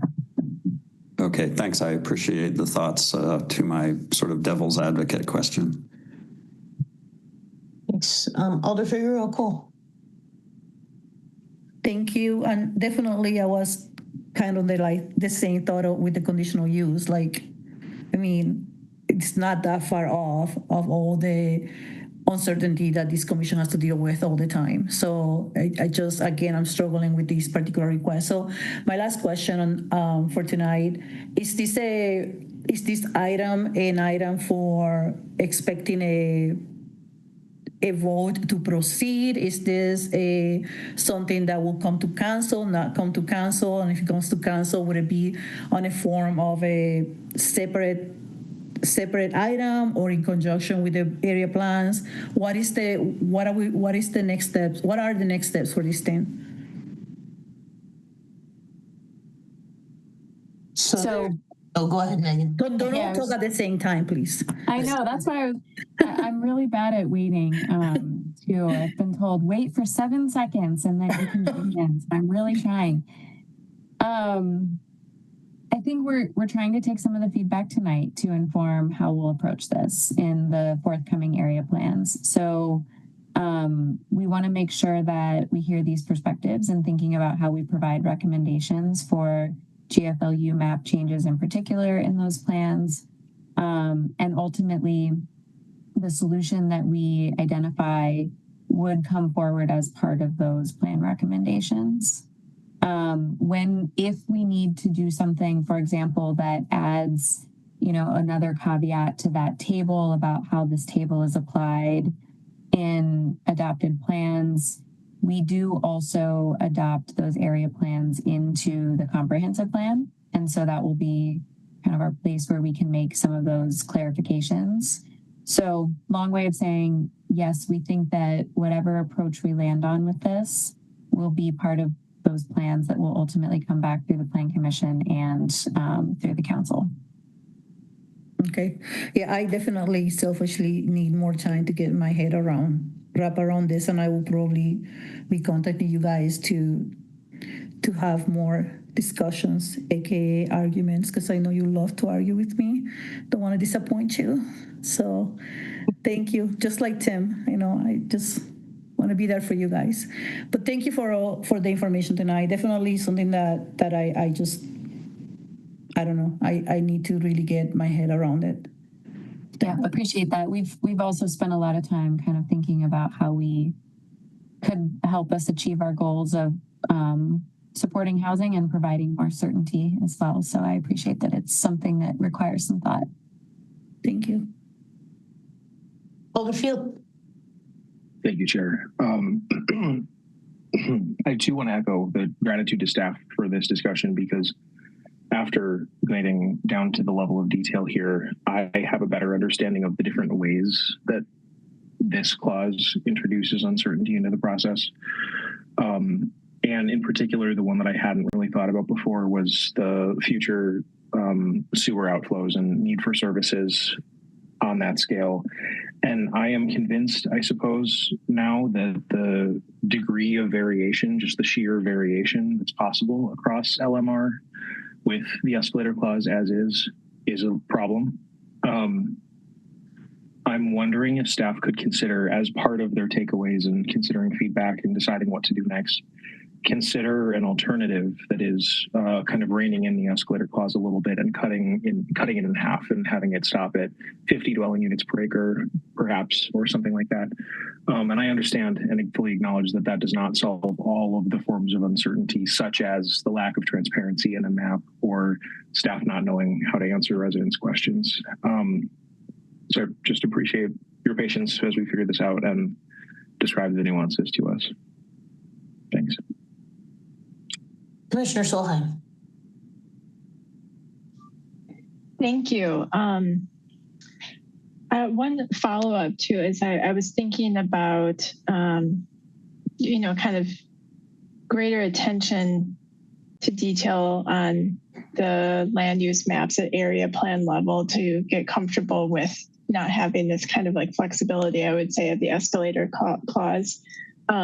Is that something, you know, we often receive kind of an interim update of the area plan progress where we could maybe get those initial thoughts on what that land use map looks like? I think we have in the past, but I can't really remember where it was in the process. And why I'm saying that is I think, you know, there's certainly, I hear from myself and by others on here that we're leaning towards wanting more medium residential than LMR, particularly if this goes away. And, you know, what I would hate to happen is that we get a land use map at the end, right before a plan's potentially going to be adopted, and we want to change everything from LMR to MR, and it's gone through this whole planning process, and folks feel like we're doing a bit of a bait and switch. So I'm just wondering if maybe that's something that we can have a closer eye on a bit earlier in the process to ensure that we're comfortable with the density levels being suggested. Yeah, I can give that a shot to answer. That is built into our schedule. So the schedule is early mid-fall. We'll take our initial recommendations out to the public for input, and then as part of that process, we will come back to the Plan Commission for your input on those initial drafts.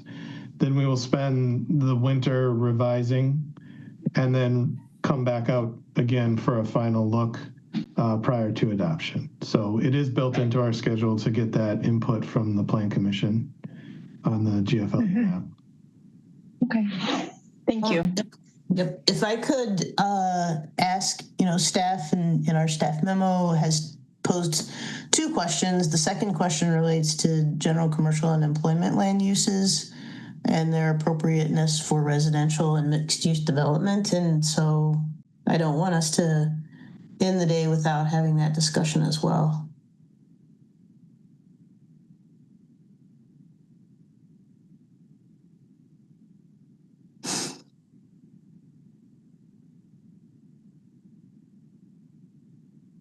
Alderfield, thoughts? Thank you, Chair. I have a clarifying question on this one. I'm wondering if there is much thought so far in how the area by area or parcel by parcel, however, whatever level this would happen at. I'm wondering if there's been thought put into how, like what factors would lead to such a recommendation and how that would be communicated or reflected in the plan. Would it be its own map? Would it cite, you know, area context that explains one of the criteria or the standards of approval that would be hard to meet here? How exactly would that be described? In the past, when we make a change to the GFLU, we put a heavy bold outline on it to call it out. And we can definitely, you know, add notes. I believe they did this for the Northeast plan. We had a table with notes as to why it was changed, and you know the reason, you know, specific reasons why we were proposing that change. So yeah, as part of this, you know, again, the goal is to be as transparent as possible with everyone. So I likely would see something similar in this situation. So I want to clarify. I understand how the category changes themselves would look different in the plan. I'm asking about the specify E and GC areas within adopted plans. Would that then be a map note over some parts of the city? And then the map note would explain, this is why we don't think housing is appropriate here. Maybe I'll let someone else take that one, like Tim. Got my hand up at just the wrong time. No, we are, as part of the mapping that we've done, and it has been pretty granular, I think in both areas. I can only speak for the Southwest on that team myself, that we have looked at areas, and there will be maps within the suite of maps that we're preparing for that initial fall draft that Jeff referenced that specify areas that we don't think are suitable for residential. I think one of the things that I'm hearing, and I think we'll take back to our team discussions, is needing information as to why those areas have been called out for not being suitable for either housing at all or additional housing. And so we will definitely take that feedback in and contemplate how to, respond to it as we come forward with, the public review drafts in the fall. And I'll say this is another issue. Sorry. This is another issue where we have thought a lot about the best way to provide this clarity. I think the West Area Plan example from the University Research Park is a really important example of how you can see the recommended changes between Mineral Point and the Beltline were pretty extensive. I think a lot like the conversation we were just having about LMR versus MR. We tried to really dig in and say, these areas could actually be appropriate for mixed use, which could include fairly intense residential as part of that, but still maintain some areas in those employment or general commercial categories for various reasons, with the thinking that because of the way those future land use categories are generally described, we were signaling that those remaining areas would not be priority areas for residential development. And in this case, it was primarily because of thinking about just the long-term transition of some of these commercial areas over time to having all of the services and amenities they need to support intense, potentially intense future mixed-use developments. So I think that's one of the ways that we've been thinking about it is, can we do a lot of it through the mapping exercise in terms of signaling what future land use category we want to change to, which I think is why Jeff kind of answered that way, and providing more clarity on then what is allowed within the remaining areas of the general commercial and employment. Or do we need something that's like another kind of map element that provides more specificity about areas that would really not be appropriate and kind of leave the balance of those areas a little bit more open. Yep, that makes sense to me, especially the final point you ended on, Megan. Thank you. I understand that this is brought up in large part from a recent approval on a road. I want to acknowledge that I was quite conflicted about that vote myself and trying to think about appropriateness and some of the environmental justice considerations. I think that it would be helpful in future approvals like that to have something that is a clearer statement of appropriateness or not. And critically, and the memo notes this too, I think that would need to be reflected in more places than just the comprehensive plan, because plan consistency is not one of our standards of approval, which is something I was grappling with during the approval process for that project. So in general, I do think there's value in such an exercise. I think how it's done and how it's explained becomes pretty important, though. Thank you. Thanks. Alder Figueroa Cole. Thank you. So on that note, I mean, I get the maps in front of me and the recommendations made. I think it's also important to have a very clear understanding of what the other agencies' policies are and what it means for them, what the intent of their policies are. Because in the scenario that I have, or the example that we have here, this is something that it's a plan, that went through community engagement and all that stuff, and came to Plan Commission and Council, and it's just deciding what the vision of the future will be. In the case that was just referenced, there's no existing plan. There's nothing there except the leaning on the parks policies, the service policies that we have in place. So there was a lot of confusion for that particular project even within the agencies, within who said what or what that policy means. So I think we do need clarity on. I mean, I was very confused with the map. Description versus the zoning description. That to me was just like I'm still confused about why they're in conflict. So to me, that was also a huge problem, getting those definitions to be speaking the same language and to be more clear. That for me was the biggest problem. But I think this type of analysis requires a more holistic approach, not just from the planning perspective, on the sense of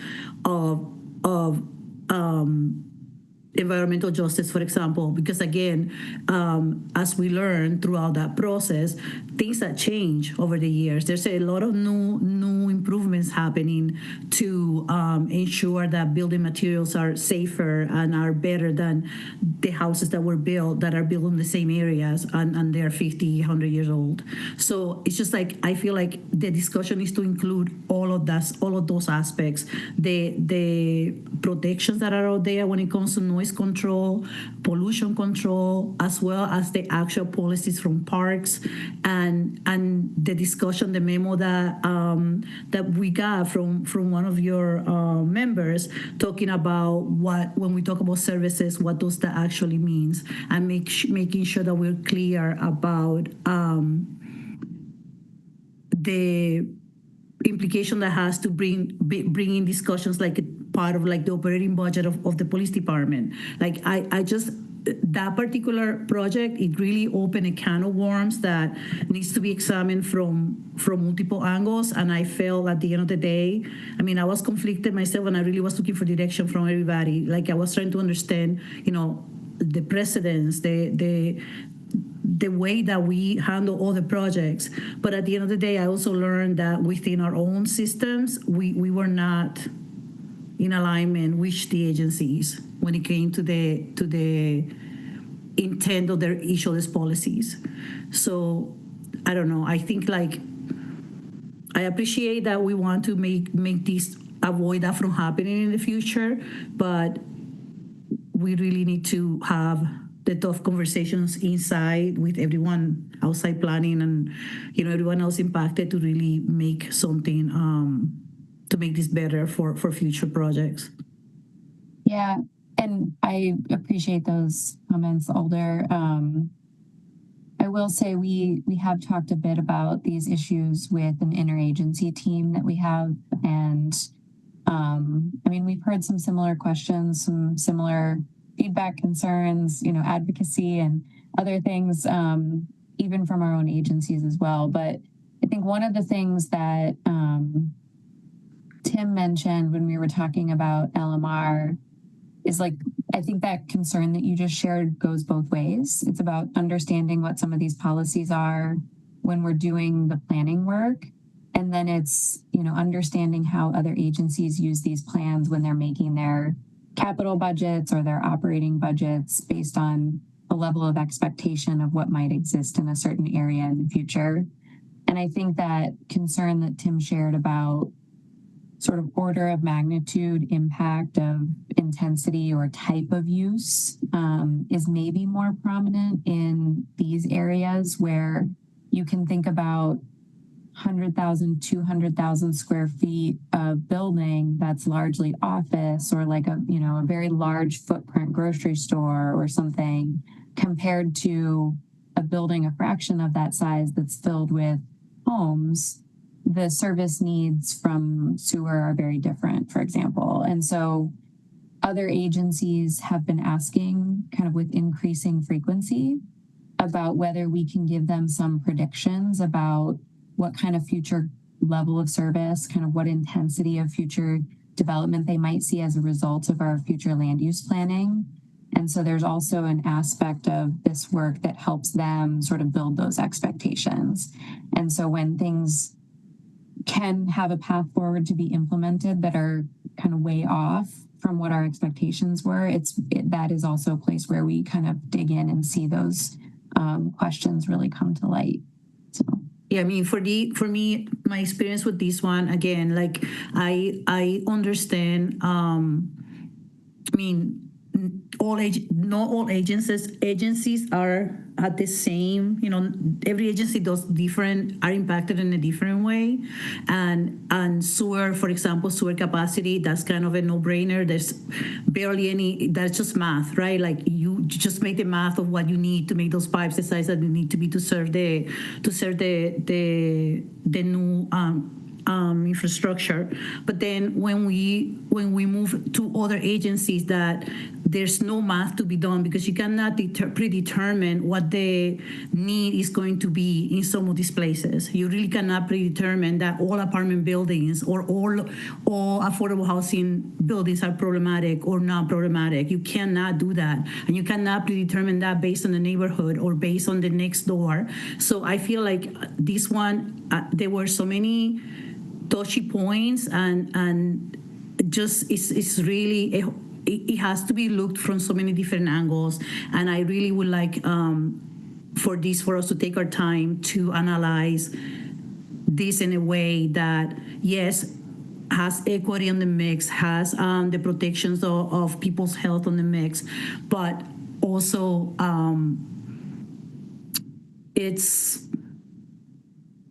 we make the best efforts to acknowledge our biases and remove them from the equation. Like there was so much going on for this project that I think we can apply many of those things to whatever decisions we're going to make here to ensure that it is a fair process and that is clear, and that we don't have to endure what just went down for that one. So, I mean, I appreciate that you guys are bringing this up, but this one really, like, I feel like this is bigger than even the escalator clause when it comes to getting all the people at the table internally to have these discussions. Thank you. Thank you. Commissioner Heck? Thanks. I just wanted to say I appreciated Alder Figueroa-Cole's comments there. I think that's good for us to remember that perspective. But I just had a simple question. I think Jeff said the thing that you're talking about here would only be as part of an area plan process, right? So that's why transparency and things would still be, there'd be community engagement processes and all the outreach processes associated with an area plan if these areas were to be changed in this regard, correct? Yes, correct.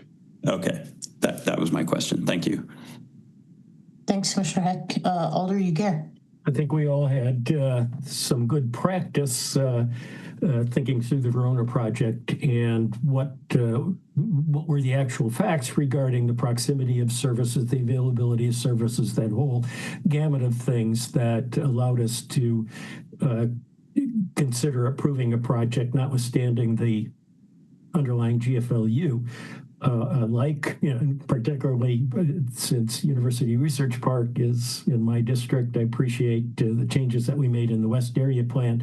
The one thing where I'm still a little uncertain about consulting with developers that come forward early in the stage and say, what do you think about this? What's the chance for a zoning amendment, like to put in mixed use or residential in something that's currently the GFLU of general commercial or employment. And, we think here's what we see is all the available stuff. The issue is planning staff has said it's just too noisy, where, our air quality is a problem because we're next to the Belt Line or some other major commercial thoroughfare. But we're prepared to put into a conditional use permit, very robust sound attenuation and air quality exchange situations, everything else being equal. And just comment on the approach that you would be thinking about in these area plans with regard to air quality and noise attenuation.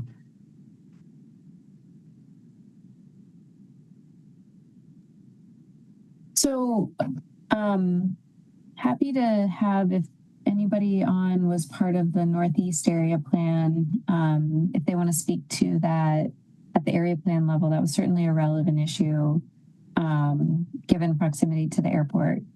I believe we discussed, again, we weren't necessarily thinking about the question that's before us tonight directly, but in terms of thinking about future land use recommendations and their ultimate compatibility with their location, we were thinking about those types of impacts and the appropriateness of developments adjacent to certain features.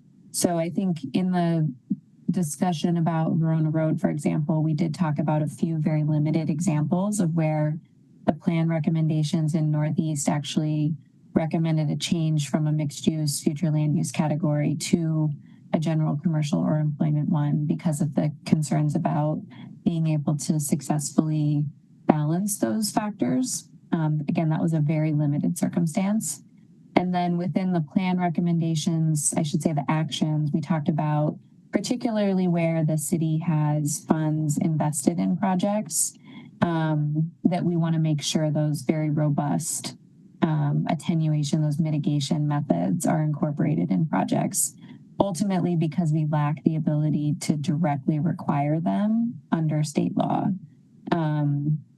So I think that's where we want to look at the land use level, because sometimes we do have the tools through zoning or other regulatory processes to help us implement things. In other cases, we don't always have those tools. Thank you, that's helpful. Alder Glenn. Hi, thank you. First, let me just say thank you to staff for such a discussion. As I'm the new kid on the block and I'm trying to learn more and more about planning, and as you read it and then it all starts to jumble and I'm trying to reach out. So the way this was explained, like I'm like, oh, 100%, and here's where I am and here's where I'm not. And I also want to just acknowledge, as someone who considers herself a subject matter expert in quite a few things, that I understand when there is a questioning or going out and you take time and you go create a plan, and the nuances that can come with I don't want to call it what Tim doesn't want to call it out loud, with the clause, and that it's hard. Welcome to kind of being an alder, like the variations of things as we talk to different people in different programs, and the trees and the streets and the neighborhood and what does this community need, and all of these nuances that come in that all of a sudden change everything when you thought you were going to do one thing, and then you talk to 25 people and you learn this and learn that. So 100%, like, I get it when you're done with the plan and you'd like to just be able to answer a question. So I just want to acknowledge that. I just want to also just acknowledge that as an alder, and a new alder, but also a very long time subject matter expert, I have learned that in doing my work, whether in my subject matter expertise and that the nuances is where the life is.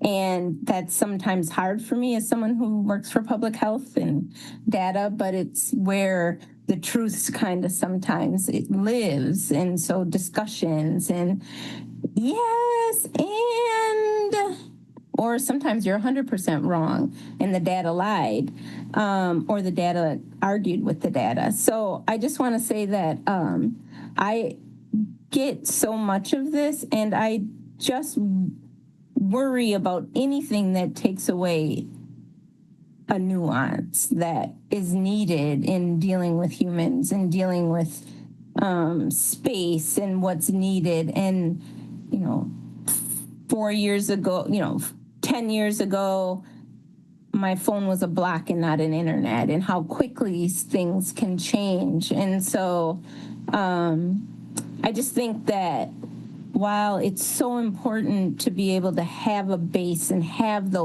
your expertise in your planning, that sometimes those clauses get put in for the nuance to live and for life to really be. So I've learned so much tonight about so much, and I just want to thank you, and I appreciate it. Thanks, Alderline. Commissioner Solheim. Thank you. This is some really, really good discussion. I appreciate all the points raised. I just want to go back to something that we talked about at the beginning and specific to this. So, I do think that having more clarification on this, to me, is very appealing. I think sometimes what we perceive as flexibility can actually be uncertainty, and that's really hard to navigate on the development side, particularly because, by the time things get to us, folks have spent, hundreds of thousands of dollars, a lot of time. But I understand, of course, the side of wanting that the nuance that Alder Glenn is referring to. So just again, to clarify, if, we had areas that were identified as employment, general, commercial, not appropriate for residential at that time of the area plan, there would still, if a proposal came about and things changed, there would still be a path of amending that plan if something were to change, correct? It just might look the process to that point might look a little different, but a project could potentially go forward with the first step being a plan amendment, correct? Yeah, I think similar to the discussion we were having about, the frequency when Commissioner Heck was asking about the frequency. The plan amendment frequency is something that we've also been thinking about needing some guidance around. But I think the way that we've been talking about these future land use maps is that we've gone from, a system where we largely just updated once every 10 years to one where we're doing these interim updates, plus we're doing area plan updates. And so the future land use map feels like it's a bit more of a living document that we are able to revisit with some level of frequency. But the specific process for a plan amendment, for example, with the area plans that we just adopted not even 1 year ago, like some guidance on how do we deal with requests for plan amendments in those circumstances is a conversation that we have certainly had, because we want to make sure that there is some trust built in the planning process when we're making these decisions, but recognize that the further out you move from that decision point, things can change that might necessitate revisiting that. So. Thank you.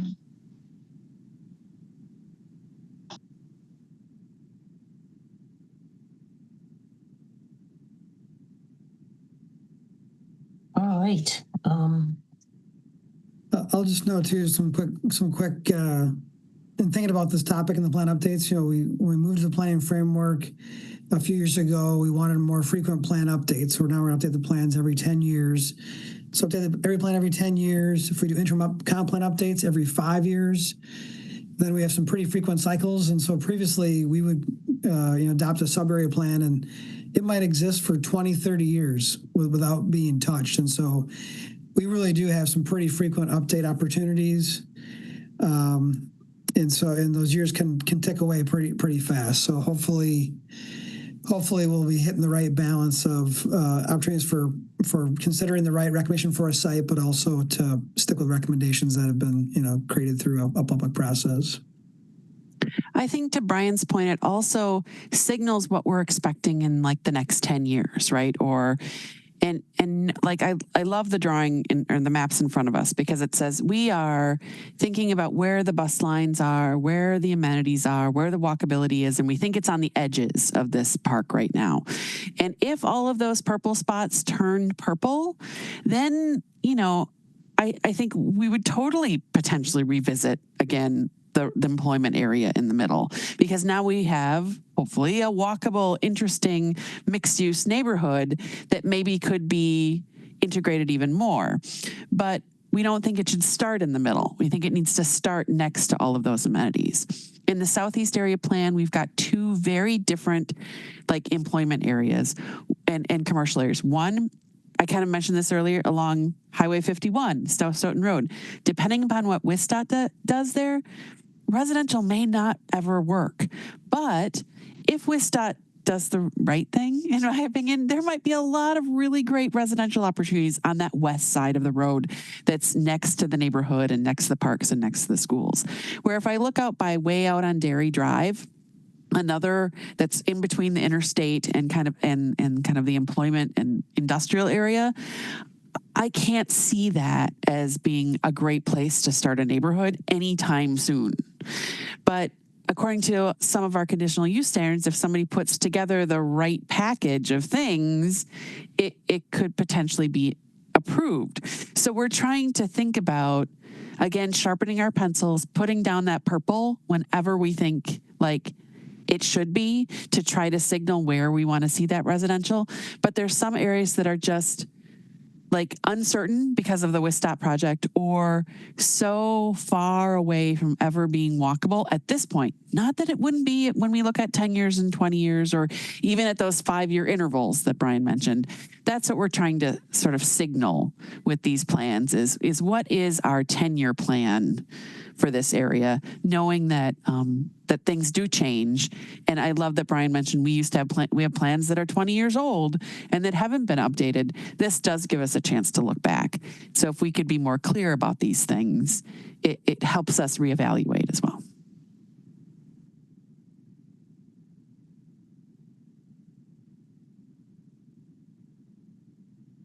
All right. Thanks to all of the staff for participating in the discussion, and thanks to the commissioners for their questions and comments and thoughts. I think maybe I'll take one little pause to see if there's anything else that Megan or any of the team want to throw out there. But I think hopefully this helps move us forward a little bit, although it's still, we're always thinking and adding, right? Yeah, and I'll just reiterate and say thank you to all of the commission for the discussion. I think a lot of really great questions, a lot of great observations. Understand some of the hesitancy. Planning isn't easy, certainly. And I think some of the things that you said, Alder Glenn, about like everything has a trade-off, really. It's like, how do we just help the community, help you, help developers navigate this with a little bit more ease is what we're hoping to do. And certainly are mindful of taking any of these things too far in the wrong direction, right? So really appreciate the discussion and look forward to sharing more updates with you based on this conversation when we're able to share some updates with you about the area plans that are in progress. Thank you. Excellent. So we're kind of at the tail end of our agenda. We have time for member announcements, communications, and business items. I don't know if anyone has any of those that we'd like to share. And if not, then it's time for Secretary's report. Right. We've heard from staff a lot tonight. So as usual, I'll be kind of brief with my Secretary's report. Just another reminder, I mentioned last time that we would be sending you a survey to help solicit your feedback about the tools that we share with you to help you evaluate developments in your day-to-day business. That has now gone out as of last Friday. So if you can please take a few minutes to share your perspectives with us by September 5th, that would be really helpful. And we hope to have a conversation with you about some of the things that you've shared at your meeting on September 15th. At that meeting, we'll also see a couple of development projects, including a few forthcoming school projects. MMSD is working on the implementation of one of their capital campaigns, and so we will be seeing a couple school projects at our very next meeting. And just want to note that we do only have one regular meeting in September. So when we move into October, you can see the list of development items that we'll be looking ahead toward, a couple of larger projects. And we'll also have a second regular meeting, and as the chair said, a special meeting where we'll get to step out of some of the development review space and talk about bigger policy and land use issues. So looking forward to those meetings in October. Thanks, Megan. Any questions from the commission for Megan? Alder Glenn. Someone please send that survey back out again. I was getting double emails and then I accidentally erased yours double. That one. Both times. Okay. Thanks. All right. All right. No other questions. I'm looking for a motion to adjourn in a second. Commissioner Solheim, thank you. And Alderfield, thank you. Any objection to unanimous approval? And Alderfield, I think that's a residual hand, and you don't object to the motion to adjourn. So thank you. Thanks, everybody. We'll stand adjourned and see you in a couple weeks. Okay. Thank you all. Have a good night.